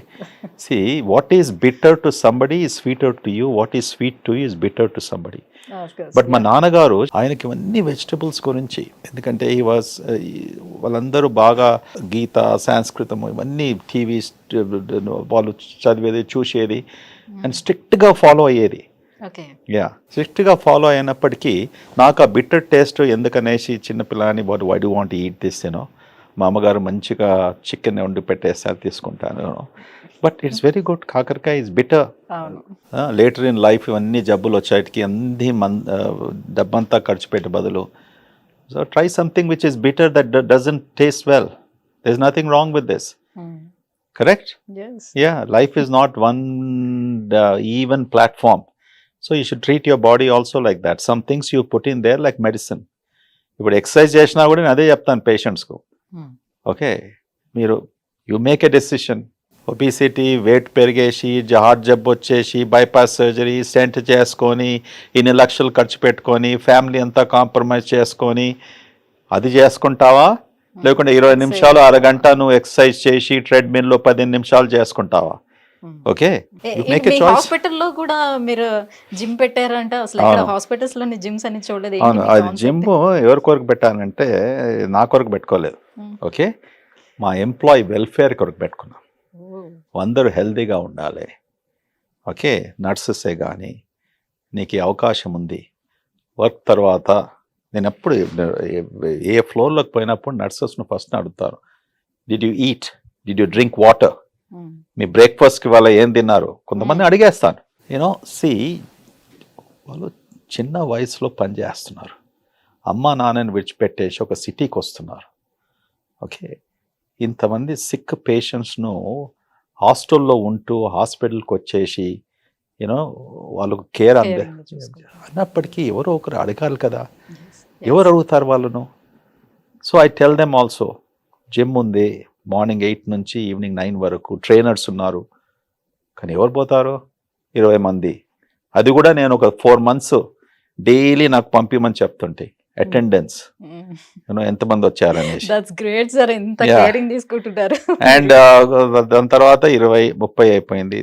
తర్వాత జిమ్ కోఆర్డినేటర్స్ను నేను వానికి చివాట్లు పెట్టాను. అంటే ఏం రాదు, ఎప్పుడు ఇంతమంది 1000 మంది ఎంప్లాయీస్ ఉన్నారు, 1200 మంది, ఏంది 2, 20, 30 చూపిస్తున్నావు, నువ్వు మోటివేట్ చేస్తలేవు అనేసి. నో సార్, నేను చెప్తున్నా సార్, మీరు వస్తే బాగుంటుందంట. సో నేను అనుకుంటాను ఈ మధ్యలో 2-3 times a week ఇంట్లో చేసే జిమ్ బదులు ఇక్కడ చేసుకుంటే బెటర్, మేబీ ఇన్స్పైర్ దెమ్ అనేసి చేస్తాను, తప్పకుండా చేస్తాను. It's good. ఐ థింక్ వాళ్ళకు ఇట్ రియల్లీ సి జిమ్లో చేసినప్పటికీ, ఐ డోంట్ నో మీరు చేస్తారా, జిమ్కి వెళ్తారా? ఇంట్లోనే కదా, perfect. Yeah, that's fine. You don't have to go to gym. How good you feel. నాకు it's like a ton of energy in the morning. ఆ జిమ్ చేయని రోజు నాకు ఐ ఫీల్ లిటిల్ నౌ, అది అలవాటు అయినందుకు మేబీ డల్గా ఉండడము, కొద్దిగా ఇరిటేషను, ఇదంతా జరుగుతుంది అన్నట్టు. చాలా ఎక్కువసేపు స్టామినా అనేది అలా మెయింటైన్ అవుతుంది. అబ్సల్యూట్లీ, స్టామినా అనేది బాగా మెయింటైన్ ఉంటే you feel good because it produces those chemicals, endorphins అంటాం కదా. That's a different feeling all together. Yeah sir, చాలా మందికి ఒక రోజు మోషన్ రాలేదు అని అంటే, సో నాకు కాన్స్టిపేషన్ ప్రాబ్లం వచ్చేసిందేమో, నేను ఐబిఎస్ ప్రాబ్లం వచ్చిందేమో, ఇలా టెన్స్ అయిపోతూ ఉంటారు. సో ఇటీవల కాలం మనం చూసుకున్నా కూడా ఐబిడి యువతలోనే ఎక్కువగా కనిపిస్తుందని చెప్తున్నారు. సో ఐబిఎస్ కన్నా ఐబిడి ఎంత ప్రమాదం, ఎంత serious? IBD is a real disease. Okay, IBD అనగా ఇన్ఫ్లామేటరీ బౌల్ డిసీజ్ అంటాం. ఈ మధ్యలో అంటే 10-20 years నుంచి మనం ఎక్కువగా డయాగ్నోస్ చేయబడుతుంది. ఎందుకంటే ఈ టెక్నాలజీ, ప్రొసీజర్సు, ఎండాస్కోపీసు, కొలనాస్కోపీస్ ఇవన్నీ కూడా ఇండియా అంతటి కూడా మేజర్ సిటీస్లో అవైలబుల్ ఉన్నాయి. సో ఈ డిసీజు మనం కేవలం వెస్టర్న్ డిసీజ్ అనుకున్నాం, కేవలం యూరోప్, అమెరికా లాంటి దేశంలో ఉండేది, ఎస్పెషల్లీ జూయిష్ పాపులేషన్లో ఎక్కువగా ఉండేది అనేసి మేము చదువుకున్నప్పుడు మా పుస్తకాల్లో అది రాసి పెట్టారు. ఇండియన్స్కి ఎందుకు వస్తుంది ఈ డిసీజు, ఓన్లీ వెస్టర్న్ డిసీజ్. అట్లా చాలా మందికి మనం అన్యాయం చేశాం మన దేశంలో. ఇది మన దేశంలో ఉండదు, ఇట్స్ ఇంపాసిబుల్. ఇవన్నీ ఎందుకన్నామంటే మనకు సిటీ స్కాన్లు, ఎంఆర్ఐలు, బ్లడ్ టెస్ట్లు, సాఫిస్టికేటెడ్ అడ్వాన్స్డ్ డయాగ్నాస్టిక్ టూల్స్ లేకపోయేది. అందులో డాక్టర్స్ కూడా ఈ సూపర్ స్పెషలిస్ట్ ఉన్నప్పటికీ నువ్వు 1990s, 80s ఎక్కడున్నారు? మొత్తం ఇండియా అంటే చూస్తే కూడా ఒక ఫ్యూ డజన్ గ్యాస్ట్రెంట్రాలజిస్ట్ ఇంత పెద్ద పాపులేషన్కు. సో మనం డయాగ్నోసిస్ చేయకపోయినప్పటికీ అది లేదు అనేసి స్ట్రాంగ్గా చెప్పడము అదొక మన ఇండియన్ కల్చర్. ఇది ఓన్లీ వెస్టర్న్స్ వాళ్ళకి వస్తుంది, మన దగ్గర లేదనేసి. ఇప్పుడేమంటున్నాం, ఇది అమెరికన్స్ చెప్పారు మనకు 6-7 సంవత్సరాల క్రితం. ఏం చెప్పారంటే India is the only country in the world, ప్రపంచమంతా కూడా భారతదేశం ఒకటే దేశం where IBD is equivalent to Americans. అంటే అమెరికాలో ఎంతకు వస్తుందో ఈ జబ్బు, ఇండియన్స్ కూడా అదే పర్సెంటేజ్లో అదే ఫ్రీక్వెన్సీలో వస్తుంది. దానికి ఒక థియరీ వాళ్ళు ఇచ్చారు, థియరీ చెప్పారు, ఆ ఎడిటోరియల్ రాశారు. ఎందుకు వస్తుంది ఇండియన్స్లో ఇది వెస్టర్న్ డిసీజ్ అనుకున్నాం కదా. సో ఏం చెప్పారంటే ఇప్పుడు యంగర్ ఇండియన్స్ ఇంట్లో నుంచి వెళ్ళిపోతున్నారు, హాస్టల్లో ఉంటున్నారు, వాళ్ళ అమ్మ వాళ్ళ కుకింగ్, గ్రాండ్ మదర్ కుకింగ్, అందులో పసుపు వేయడము, ఓకే, ఇవన్నీ మసాలాసు, ఇవన్నీ కూడా ప్రొటెక్టివ్ అని చెప్పారు. ముఖ్యంగా టర్మరిక్, మన పసుపు చాలా ఇంపార్టెన్స్ అనేసి. So it made some sense, కానీ I don't think so it is right. అది నిజం కాదు అని అనుకుంటాను. కొద్ది వరకు నిజంగా ఉండొచ్చు. Something else is causing. ఇప్పుడు ఐబిడి ఎందుకు వస్తుంది? గట్ మైక్రోబయోమ్లో చేంజ్ అయినప్పటికీ అది ప్రూవన్. ఇప్పుడు ఆఫ్టర్ 50, 60, 70 years ఆఫ్ రీసెర్చ్ ఒక కంక్లూషన్కి వచ్చాం. ఐబిడి రావడము, మైక్రోబయోమ్ చేంజ్ కావడము, ఇమ్యూన్ సిస్టంలో మార్పు తీసుకురావడం వలన మనం ఐబిడికి గురి అవుతాం, అంటే ఐబిడి వస్తుంది. ఈ ఐబిడి అంతా ముందేమైంది, టీబీ అని డయాగ్నోస్ చేసేవాళ్ళు. ఎస్, ఇవన్నీ ప్రొసీజర్స్ లేనప్పటికీ డాక్టర్సు ఇది టీబీ, ఇంటెస్టైన్స్లో టీబీ, వాళ్ళకు 9 నెలలు పాపము టీబీ ట్రీట్మెంట్ ఇచ్చేవారు. క్రోన్స్ డిసీజ్ అనేసి. ఎందుకంటే ఈ టెస్ట్ లేకుండే, ఈ సాఫిస్టికేటెడ్ పీసీఆర్ టెస్ట్ అనేసి ఇవన్నీ కూడా మనకు టీబీ కనుక్కోవడానికి లేకున్నప్పటికీ కూడా ఎంపెరికలీ, అంటే ఇలా ఉన్నప్పటికీ ఇది టీబీ అనేసి ట్రీట్ చేసేవాళ్ళు. పిల్లల్లో వస్తుంది కాన్స్టిపేషన్ అంటే మేజర్గా అది పెద్దగా వాళ్ళ మీద కాన్సన్ట్రేట్ చేయకపోవడం వల్ల, లేకపోతే వాళ్ళు దానికి అంత టైం ఇవ్వకపోవడం వల్ల ఎలా రావచ్చు పిల్లల్లో? పిల్లల్లో చిన్న పిల్లల్లో వచ్చే కాన్స్టిపేషన్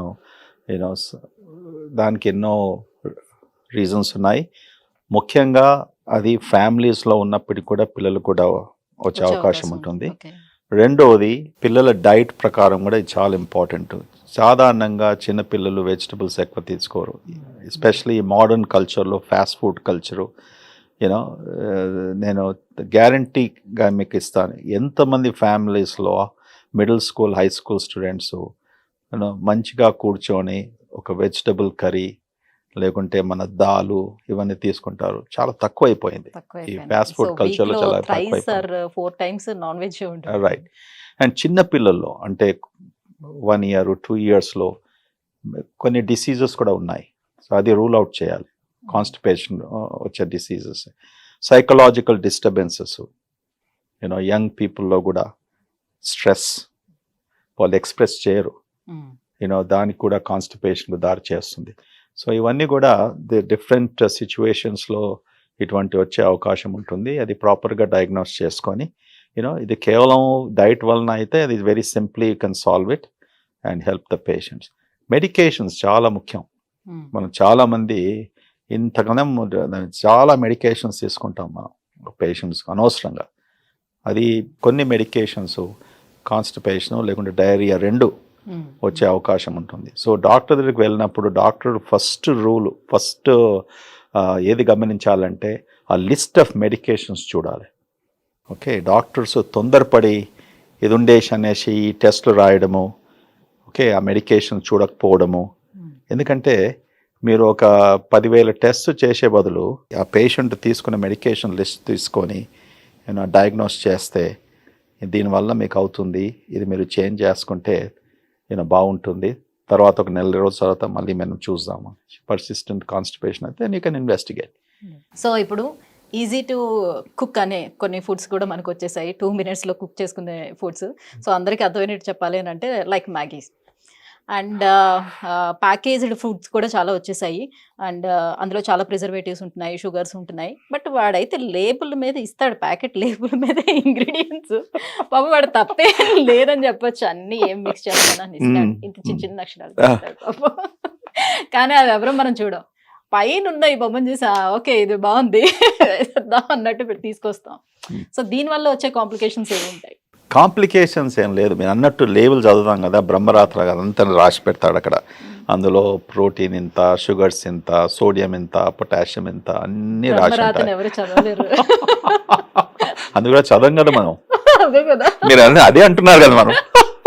అది చదవకుండా కలర్ ద్వారా లేకుంటే రుచిగా ఉంటుంది అనేసి వాడు తీసుకుంటాడు, తర్వాత కొన్ని వచ్చే ప్రాబ్లమ్స్ వస్తుంటాయి.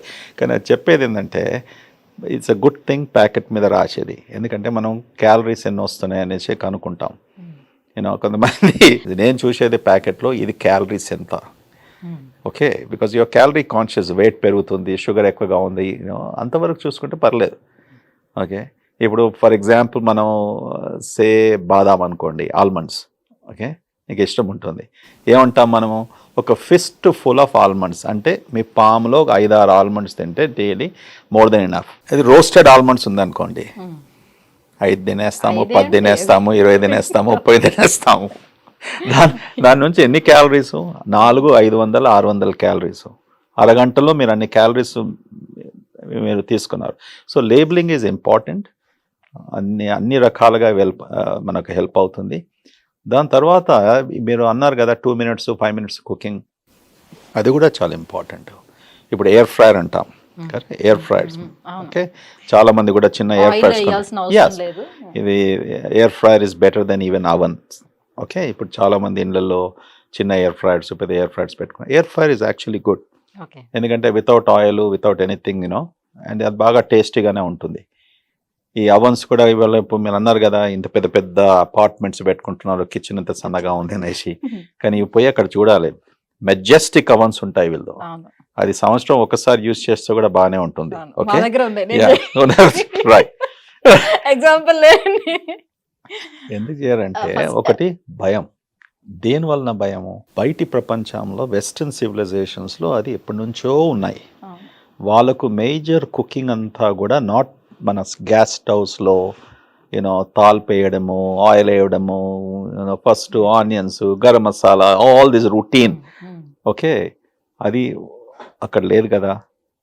Chop chop chop chop chop, okay, అవన్లో పెట్టండి, here is a casserole, here is a meatloaf, okay, and nice meal. మన దగ్గర కూడా ఇప్పుడు అవన్స్ పెట్టుకున్నందుకు, ఎయిర్ ఫ్రైయర్స్ ఉన్నందుకు, ఆ లేబుల్ మీద ఇన్స్ట్రక్షన్స్ ఉంటాయి. Keep it for 5 minutes or keep it for 4 minutes, లేకుంటే 5 minutes 3 minutes తర్వాత దాన్ని మళ్ళీ అందులో ఇది తిప్పేయండి. So the other side also gets warmer, whatever you're keeping in the food. That is very important. మీకు చెప్పాలంటే నిన్నే ఇన్స్టాగ్రామ్లో air fryer different dishes temperatures పెట్టాడు. అరే ఇది బ్రహ్మాండంగా ఉంది, ఇది నాకు ఒక లివర్ డిసీజ్ ఫార్ములాగా ఉంది, ఇది జ్ఞాపకం పెట్టుకోవాలంటే నేను నోట్స్లో పెట్టుకుంటాను అనేసి ఇమీడియట్లీ మా ఇంట్లో ఉన్న పనివానికి పంపించేశాను. అరే ఇది ప్రింట్ చేసుకొని కిచెన్ డ్రాలో పెట్టుకొని రా, లేకుంటే అస్తమానం వాడు సమోసాని ఎయిర్ ఫ్రైర్ చేస్తుంటే ఎన్ని నిమిషాలు పెట్టాలి వాళ్ళకి ఏం తెలుసు? వీళ్ళందరూ చదువుకునే వాళ్ళు కారు, we're dependent upon them. Okay, so అది చాలా ముఖ్యం. వన్ ఈస్ క్యాలరీస్, షుగరు, ఈ కంటెంట్, దాని తప్ప ఇంకేం వేరే ఎక్కువ చూసేది అక్కర్లేదు. రెండోది ఎలా కుక్ చేయాలి, లేకుంటే ఇవన్నీ తీసుకొచ్చేసి సరిగ్గా టెంపరేచర్లో మీరు పెట్టుకొని కుక్ చేయకుంటే it won't taste well. Okay, అది కేవలం ఒక నిమాయిష్ కొరకు ఉండిపోతుంది. మీరు అన్నట్టు మీ ఇంట్లో మంచి అవన్ ఉంది కదా,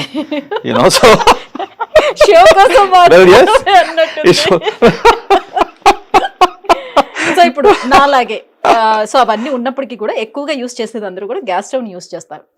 యూస్ చేసిన గ్యాస్ స్టవ్ కూడా చాలా పెద్ద ఫ్లేమ్ లోని తొందరగా అవడం కోసం అని ఫ్లేమ్ ఎక్కువగా పెట్టి టెంపరేచర్ ఎక్కువగా పెట్టి సో దాంట్లోనే ఏం చేసినా కూడా బాగా బాయిల్ అవ్వాలి వాటిని.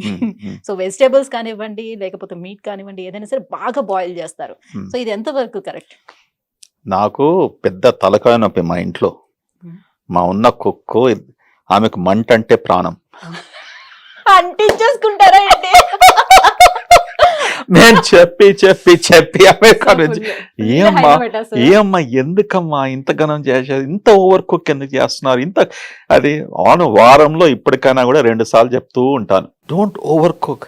నువ్వు ఒక ఆమ్లెట్ వేసుకుంటున్నావు, ఓకే, టెంపరేచరు వెరీ ఇంపార్టెంట్. నువ్వు ఫుడ్ ప్రాపర్గా టేస్టీగా ఉండాలంటే రబ్బర్గా ఉండకుండా బాగా గట్టిగా ఉండకుండా యూనో ఆ టెంపరేచర్. కానీ ఇండియాలో ఈ మంట పెట్టుకము యూనో వాళ్ళకి ఒక మైండ్లో ఇట్లా ఇట్లా కుక్ చేస్తే బాగుంటుంది అనేసి అంతా డ్యామేజ్ చేస్తారు. You're right, it's very true. వాళ్ళకు మైండ్లో ఒకటి ఉంటుంది, అది ఎక్కువగా మంట పెడితే అందులో ఉన్న ఇన్ఫెక్షన్ బ్యాక్టీరియా ఇదంతా కూడా మనం మంచిగా వాష్ చేసుకొని ఇది వాళ్ళకు ట్రైనింగ్ ఇవ్వాలి. పాపం ఎడ్యుకేషన్ లేనప్పటికీ అలవాటు లేనప్పటికీ నేను వాళ్ళు ఒక కల్చర్లో పెరిగారు. ఓకే, వాళ్ళు అవన్ ఎప్పుడు చూశారు, అసలు ఉన్న వాళ్ళకే అవన్ ఎలా యూజ్ చేయాలో తెలియదు. చాలా ఇంపార్టెంట్. మీరు అవన్ అంటున్నారు, అది సైన్స్ ఇన్ ఇట్ సెల్ఫ్. ఒక 5 నిమిషాలు అటు పెట్టు, మీరు కోఫ్తాలు పెట్టుకోండి అందులో, ఆర్ కేక్స్ చూడండి. Okay, if you don't know the temperature మాడి మసాలా అయిపోతుంది, లేకుంటే అండర్ కుక్ అయిపోతుంది, లేకుంటే మీరు పెట్టే వారికి మీ ఇంటికి నెక్స్ట్ టైం ఎవరు రారు. But oven is very good to rewarm the food. మనం చేసినప్పటికీ ట్రెడిషనల్గా ఏం చేస్తాం, మళ్ళీ గ్యాస్ స్టవ్లో వార్మ్ చేసేవాళ్ళం. ఇప్పుడు టైంలో ఇండియాలో ఇంకా అదే జరుగుతుంది కదా. But your oven is very helpful you know if you want to reheat. Sir మీరు రీహీట్ గురించి చెప్పారంటే ఇప్పుడు అందరు ఫ్రిడ్జ్ లో తోసేసుకొని మళ్ళీ తీసుకొచ్చి రీహీట్ చేసి అంటున్నారు కదా తినే. రీహీటింగ్ ఇస్ ఆల్సో బ్యాడ్ అని ఒక సైన్స్ ఉంది. But there is nothing wrong. రెఫ్రిజిరేటర్లు ఎందుకున్నాయి? You know there are hundreds of millions of people in the world, they are living healthily. ఎందుకున్నాయి రెఫ్రిజిరేటర్లో ఫుడ్ పెట్టడానికి యూనో తోసారి యూ కెన్ ఈట్ అగైన్ కదా, అంతే కదా. యా, రెఫ్రిజిరేటర్లో పెట్టేసి నువ్వు ద కోల్డ్ ఫుడ్ యూనో నీకు ఇష్టం ఉంటే that's the best way to eat. ఏమో ఒకరు అలా చెప్తారు, ఒకరు ఇలా చెప్తారు. There is no doubt about it. There is nothing wrong in refrigerated food. Take it out, reheat and go from there. మీరు అంతా వినే ఉంటారు కదా, ఇప్పుడు ముంబైలో అని ఢిల్లీ అని working couples week only once a week, my Sunday के दिन बना लेता हूँ, बना के मैं रेफ्रिजरेटर में रख देता हूँ.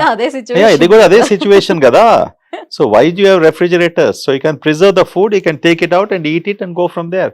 నువ్వు కోల్డ్ ఫుడ్ తినా అంటే మీ ఇష్టం, సద్దన్నం లాగా తినేసేయండి. చాలా మందికి ఇష్టం, అది కూడా ఇష్టం ఉంటుంది, ఇంకా బాగా హెల్తీగా ఉంటారు. అండ్ ఈ కన్వీనియన్స్ చాలా సంతోషం, ఎందుకంటే ఈ గ్యాజెట్స్ వలన యూనో లుక్ అట్ మన సివిలైజేషన్స్లో ఆడవాళ్ళలో ఎంత ప్రెషరు, రేజ్ ద ఫ్యామిలీస్. ఒక ఫ్యామిలీలో 10 మంది ఉండడము, యూనో వాళ్ళందరికీ కూడా 3 పూటలు వంట చేసాము. ఆమె జీవితం అంతా కూడా వంట చేసుకోము, చైల్డ్ బేరింగ్ అందులోనే అయిపోతుంది కదా. That's what use to happen. We have all seen this. But look at all this technology, ఎంత హెల్ప్ఫుల్. యూనో అవర్స్ టుగెదర్ కిచెన్లో ఉండి వంట చేయడానికి అంత టైం స్పెండ్ యూనో చేసి వేస్ట్ చేయకుండా ఇటువంటి గ్యాజెట్స్ వచ్చినప్పటికీ ప్రాపర్గా మనం యూనో ఒక ప్రిన్సిపల్తో అది అర్థం చేసుకుంటే అందరికీ సులభం అవుతుంది. అంటే ఇప్పుడు చాలా మంది వీక్ లో 3 టైమ్స్ ఇట్లా 4 సార్లు బయట ఫుడ్ నే ఎక్కువగా తెచ్చుకొని తినడం లాంటిది జరుగుతూ ఉంటుంది ఇంట్లో కుక్ చేసుకునే దానికన్నా. ఇప్పుడు ఏంటంటే యూర్ రైట్, ఇంట్లో కుక్స్ ఉంటే ఇప్పుడు అందరికీ కుక్స్ అవైలబుల్ ఉండాలి, ఆ సౌకర్యం వాళ్ళు కలిగించుకోవాలి. ఇది ఎక్స్పెన్సివ్, ఇవాళ రేపు ఈ లేబర్ కాస్ట్ కూడా బాగా ఇంక్రీజ్ అవుతున్నాయి. సో ఇవన్నీ అవుట్ సైడ్ డెలివరీస్ చాలా సులభమైనందుకు they are dependent upon that. You know అది ఎక్స్ట్రా ఫుడ్ తెప్పించినప్పటికీ రిఫ్రిజిరేటర్ పెట్టుకుంటారు, లేకుంటే లంచ్ ప్యాక్ ఆఫీస్కి తీసుకెళ్తుంటారు, లేకుంటే తర్వాత ఇంటికి వచ్చిన తర్వాత భోజనం చేస్తారు. There is nothing wrong with it as long as you know you're preserving properly, keeping it well and eating again. You know daily వంట చేసుకోము. మా అమ్మ అనేది ఎందుకు అయ్యా ఎవరు కనిపెట్టారు రెఫ్రిజిరేటర్ ఈ 3 యా పూటలా తినమని, యా మాకు చెయ్యమని అని? నో నో అది కాదు. ఇప్పుడు మా అమ్మగారికి ఉన్నప్పుడు never allowed this refrigerated food again to eat. Okay. ఇప్పటికైనా చాలా మందికి చూస్తే ఎందుకు సార్ నేను వంట చేస్తాను కదా యూనో కొత్తగా అసలు నాకు ఇంతమంది ఉన్నా కూడా "అరే, నేను చేశారు కదమ్మా ఎందుకు వేస్ట్ చేస్తారా food you know okay. They don't వాళ్ళకు ప్రేమతో ఎందుకు మేము ఉన్నాం కదా మేము వంట చేస్తాం కదా అది ఇది అప్పటికప్పుడు వేరే ఫ్రెష్‌గా సంగతి వండి యా పెడతాం కదా ఫ్రెష్గా ఎందుకు? ఉండి కానీ but I said why do want waste that what you cook yesterday you know there is nothing wrong అంటే నేను ఆ సివిలైజేషన్లో ఉండి వచ్చాను కదా అదంతా చూశాను కదా so you know there is nothing wrong we have to change with times so మిమ్మల్ని చూస్తుంటే చాలా నేర్చుకోవాలి. సో చాలా మైండ్ సెట్ అనేది బాగా మారిపోయింది అనమాట. సో అన్ని చూస్తూ చూస్తూ ఇది రాంగ్, ఇది రాంగ్, ఇది రాంగ్, ఏదైతే రైట్ అనేది ఇప్పుడు మీరు చెప్తున్నారో అవన్నీ కూడా రాంగ్ రాంగ్ అని ఆ మైండ్ సెట్ అంతా కూడా మారిపోయింది. సో ఇప్పుడు ఇది చూసిన తర్వాత, ఈ పోడ్కాస్ట్ చూసిన తర్వాత మళ్ళీ యా మనమే కరెక్ట్ అప్పుడు కరెక్ట్ అని దట్స్ ట్రూ అనుకుంటారు. యా కొత్తగా వచ్చిందే నిజం అనేసి మనం ఎప్పుడు కూడా అనుకోకూడదు ఓకే యూనో కొత్తగా వచ్చినప్పటికీ మనం జాగ్రత్తగా అది అనలైజ్ చేసి ఇది నిజమా కాదా అనేసి మనం ఇదర్ ఎవరితో మాట్లాడి తెలుసుకోవాలి లేకుంటే మీరు సొంతగా అబ్జర్వ్ చేసుకోవాలి అండ్ ఒక అభిప్రాయానికి రావాలి సో కామన్ సెన్స్ ఇదంతా కూడా యా కేవలం ఇవాళ ఎవరో చెప్తున్నారు ఇది బాగుంటుంది అది బాగుంటుంది టీవీలో చూశారు పేపర్లో చదివారు మ్యాగజైన్స్ చదివారు ఓ ఇది ఇది తీసుకుంటే బాగుంటుంది యూనో ఇట్స్ ఏ అప్పుడు చెప్పాను కదా ఏమన్నాను కదా ఇన్ఫర్మేషన్ దిస్ థింగ్ అనేసి డైజెషన్ ఇస్ అ ప్రాబ్లం అనేసి సో దాని కొరకు నేను ప్రోబయాటిక్ కనిపెట్టానని నాకు చాలా ఇష్టం ఉంది చేసినప్పటికీ నేను పార్ట్నర్గా తీసుకుంటాను షూర్. సార్ ట్రావెలింగ్ చేసే వాళ్ళు ఉంటారు సార్, ఒక ఊరు నుంచి ఒకరు, ఒక ఊరు నుంచి ఒకరికి అలా ట్రావెలింగ్ చేస్తూ ఉంటారు కదా కంటిన్యూస్ గా. సో ఇక్కడ ఒక ఫుడ్ తింటారు, నెక్స్ట్ ఇంకో దగ్గరికి వెళ్ళేటప్పుడు ఇంకో ఫుడ్ అలా మారుస్తూ ఉంటారు కదా. సో వాళ్ళకి ఏమైనా ఇష్యూస్ క్రియేట్ అవుతాయా గట్ మీద అలా? యా సో ట్రావెలింగ్ చేసినప్పుడు చాలా మంది మేము పేషెంట్స్ చూస్తుంటాం యూనో కొద్ది కష్టం అవుతుంది ఎందుకంటే జస్ట్ లైక్ మీరు అన్నాం కదా ఇంతకు అనుకున్నాం రాత్రి టైంలో పని చేసినప్పటికీ ఉదయంలో యూనో ఆ సిచ్యువేషను అలవాటు అవుతుంది బికాజ్ అది కన్సిస్టెన్సీ ఉంటుంది you know you're working for 3 to 4 months లేకుంటే వారంలో 4-5 రోజులు నైట్లో చేస్తున్నావు తర్వాత కానీ ట్రావెలింగ్లో 2 days 3 days ఈ షార్ట్ ట్రావెల్స్లో యూనో బాగా డిస్టర్బెన్స్ అవుతుంది నీకు మీరు ఎక్కడ భోజనం చేస్తున్నారు టైమ్లీ మీల్స్ లేకపోవడము ఓకే ఎస్పెషల్లీ మీకు డయాబెటీస్ ఇటువంటి ప్రాబ్లమ్స్ ఉన్నప్పటికీ సో మీరు ఆ డిపెండెన్సీ మీకు ఏముంటుందో మీకు చాయిస్ ఉంటుంది సో చాలామంది అది దాని గురించి కంప్లైంట్ చేస్తారు నాకు ఇది తీసుకున్నప్పటికీ అంత బ్లోటింగ్ అవుతుంది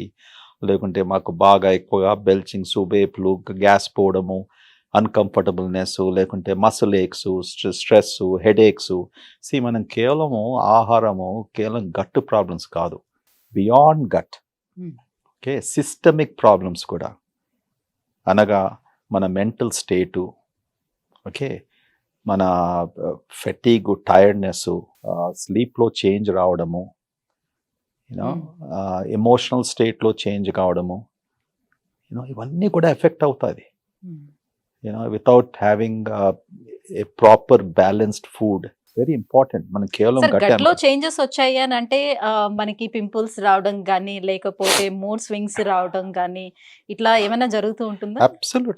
absolutely ఇప్పుడు అందరూ everything is not the brain all situated in that belly okay so గట్లో చేంజ్ రావడము ఈ bacteria leading to inflammatory products inflammation అంటాం కదా అంటే వాపు రావడము సింపుల్ అర్థం వాపు అన్నట్టుకి బాగా బుగ్గలు రావడం కాదు but that's a word we use in medical science you know so yes pimples రావడము oily face excess sebum secretion okay ఇవన్నీ కూడా some times related to diet stress they have significant bearing you know and కొంతమంది అది modify చేయగలుగుతారు genetically they are programme to have excess sebum excess sweat so they need to be careful about because certain కొన్ని foods దాన్ని effect అయ్యేది ఇంకా దాన్ని effect చేసేది ఉంటుంది అది కొద్దిగా జాగ్రత్త పడుకోవాలి గట్ ఇస్ సో మన గట్ హెల్త్ ఎలా ఉంది తెలుసుకోవటానికి మన పేగు ఆరోగ్యం తెలుసుకోవటానికి వచ్చినటువంటి డయాగ్నోసిస్ వీటిల్లో మనకి ఎండోస్కోపీ ప్రధానమైనది. సో ఎండోస్కోపీ చేసుకోవాలంటే చాలా మంది భయపడుతూ ఉంటారు. బికాజ్ ఒక చిన్న కెమెరాని మన నోట్లోంచి పంపిస్తాం.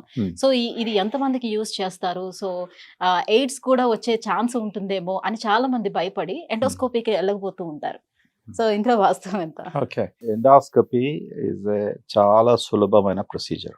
ఓకే, భయపడేది వాస్తవం. ఓకే, నేను అమెరికాలో అన్ని సంవత్సరాలు ఉన్నప్పటికీ కూడా కొంతమంది పేషెంట్స్, అందరు కాదు, ఎందుకంటే అక్కడ డాక్టర్స్లో బాగా నమ్మకం ఉంటుంది. ఆ దేశంలో డాక్టర్స్లో ఎంత నమ్మకం ఉంది, దాని తర్వాత ఎంత విలువ ఇస్తారో నేను ప్రపంచంలో ఎక్కడ కూడా చూడలేదు, ఈ దేశంలో కూడా చూడలేదు. ఓకే, ఎండాస్కోపీ కొరకు అది నిజమే, కానీ డాక్టరు ఎక్స్ప్లెయిన్ చేసి పేషెంట్ను బాగా కాన్ఫిడెన్స్లో తీసుకొని, అమ్మా అయ్యా యూనో ఇది మేము మత్తు మంది ఇస్తాం, కేవలం ఒక 15-20 నిమిషాలు అవుతుంది, అస్సలు మీకు తెలియదు. ఓకే, నిజంగా నా డాక్టరు, కొంతమంది ఏడ్ చేస్తారు, ఇది చేయకుంటే యూనో బాగుంటుంది కదా అనేసి, చేయకుంటే బాగుంటుంది అనేసి నువ్వు ఒక సూపర్ స్పెషలిస్ట్ దగ్గరికి వచ్చావు, నీకు ఇన్ని రోజుల నుంచి ఈ ప్రాబ్లం అంటున్నావు.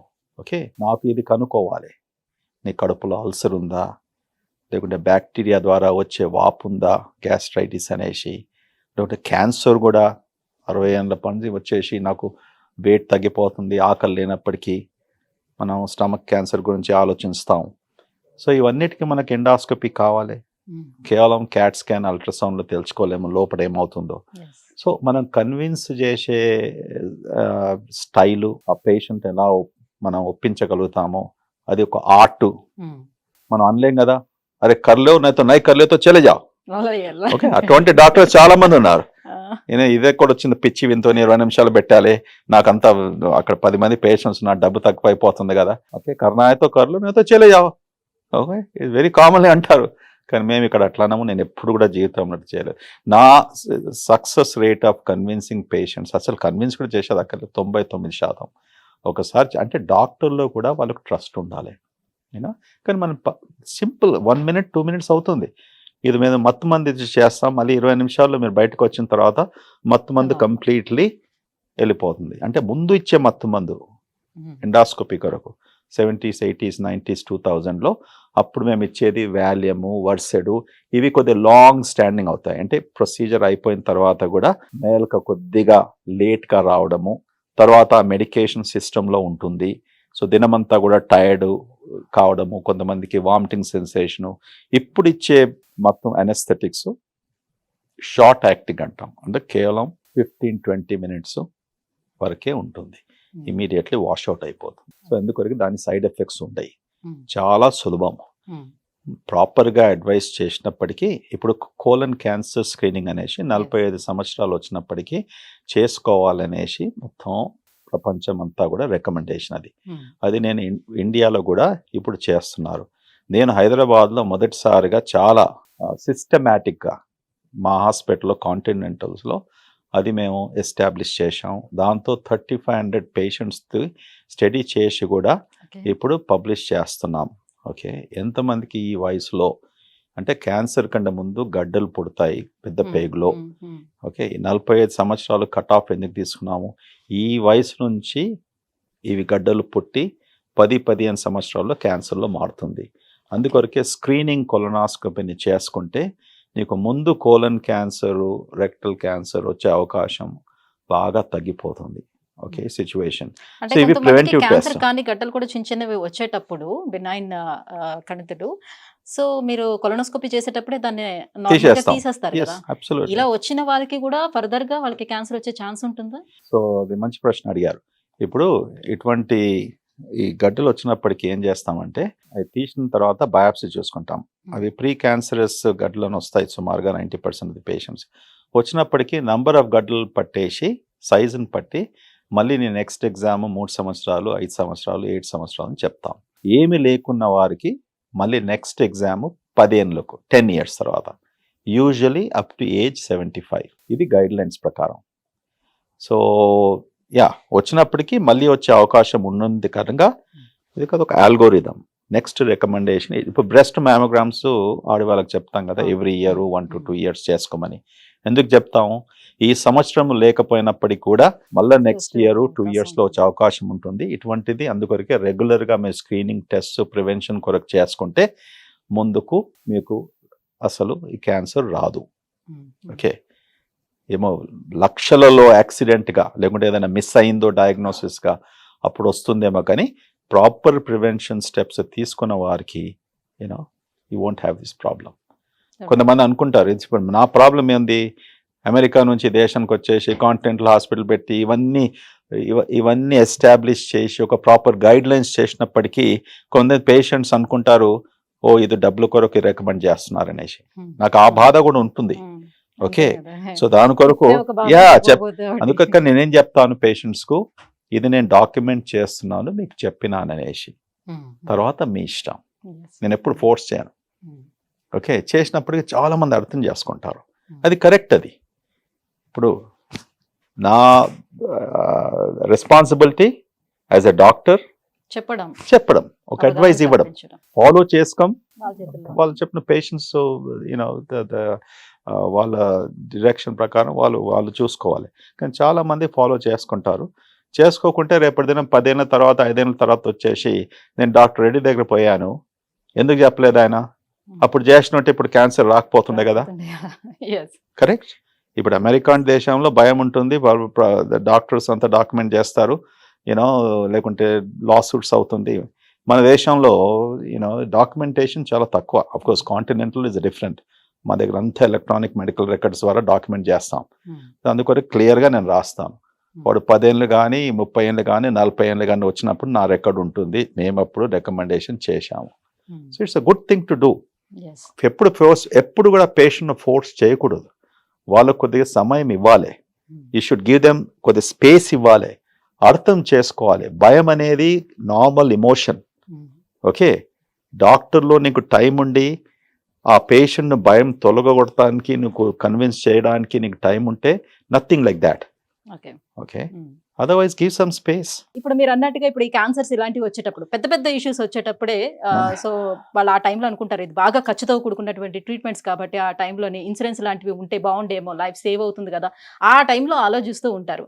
సో మన ఇండియాలో చాలా వరకు చూసుకుంటే 100%లోని 90% మెంబర్స్ కూడా ఇప్పటికీ కూడా ఇంకా హెల్త్ ఇన్సూరెన్స్ తీసుకొని వాళ్ళే, చదువుకున్న వాళ్ళు కూడా తీసుకొని వాళ్ళే చాలా మంది ఉన్నారు. సో టోటల్ గా మన ప్రభుత్వాలు ఇన్సూరెన్స్ విషయంలో ఎలాంటి మార్పులు తీసుకొస్తే బాగుంటుందని మీ ఆలోచన, మీ ఒపీనియన్?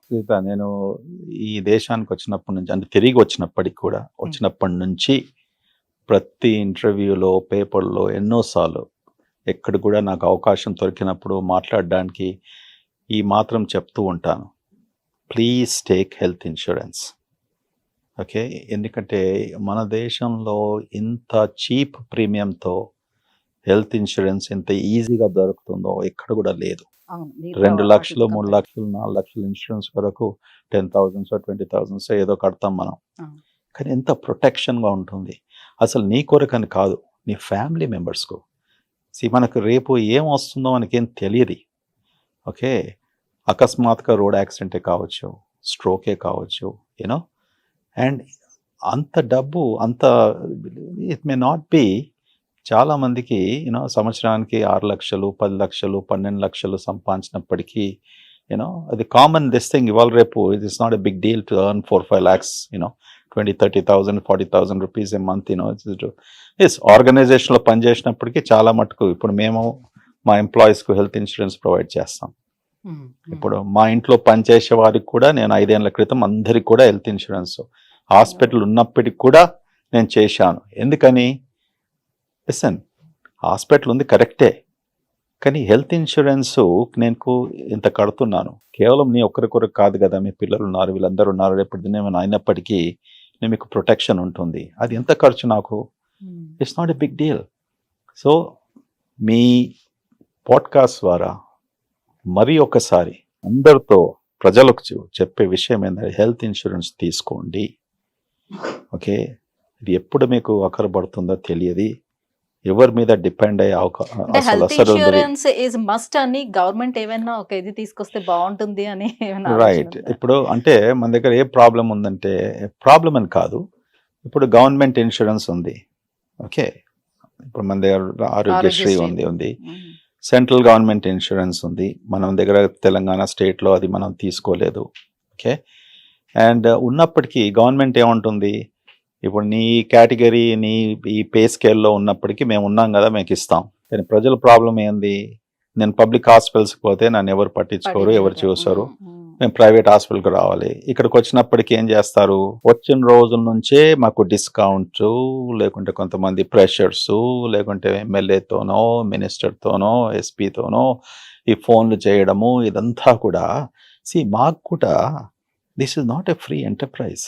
కరెక్ట్, మేము మీకు ఇది ఒక ప్లాట్ఫామ్ కలిగించాం ఫర్ ప్రాపర్ డయాగ్నోసిస్, మీ హెల్త్ కేర్ ప్రాపర్గా ట్రీట్ చేయడానికి. కానీ మేము చేస్తూ యూనో డాక్టర్స్కు శాలరీస్ ఇవ్వాలి, నర్సెస్కు శాలరీస్ ఇవ్వాలి, ట్యాక్సులు కట్టాలి, ఇవన్నీ కూడా ఖర్చులు ఉంటాయి కదా. ఎక్కడి నుంచి తీసుకొచ్చి ఎంతమందికి ఇస్తాం డిస్కౌంట్స్? సో అందుకొరకే మీకు ఇన్సూరెన్స్ కేపబిలిటీ ఉంది కదా, తీసుకుంటే ఏమవుతుంది, ఒక సంవత్సరంలో 10 సార్లు బయటికి పోయి భోంచేస్తే ఒక సుమారుగా 10,000 ఖర్చు అవుతుంది. రావు, అది రాదు. ఎందుకంటే ఇది హెల్త్ డాక్టర్ దగ్గరికి వచ్చినప్పుడు హాస్పిటల్స్కి వచ్చి ఫ్రీగా ఇవ్వాలి, యూనో, సో డిస్కౌంట్స్ ఇవ్వాలి. So anyhow the bottom line is ఏంటంటే చివరికి అర్థం చేసుకునేది, ప్లీజ్ అందరూ హెల్త్ ఇన్సూరెన్స్ తీసుకోండి. ఇది మీకు మీ ఫ్యామిలీకు యూనో చాలా ఉపయోగపడుతుంది. ఏమన్నారంటే ఇప్పుడు ఒక పేషెంట్కు డయాబెటీస్ వచ్చినప్పటికీ పని చేస్తుంటే ఆ శాలరీ నుంచి సుమారుగా 30% వరకు కేవలం ఆయన ట్రీట్మెంట్లో వెళ్ళిపోతుంది. Okay, it's a dangerous thing. నీకు chronic disease, kidney disease, diabetes, blood pressure ఉన్నప్పటికీ నువ్వు సంపాదించే ప్రతి మంత్ శాలరీ నుంచి అప్రాక్సిమేట్లీ 30% వరకు నీ మెడికేషన్స్, నీ డయాగ్నోస్టిక్ టెస్ట్లోనే ఖర్చు అయిపోతుంది.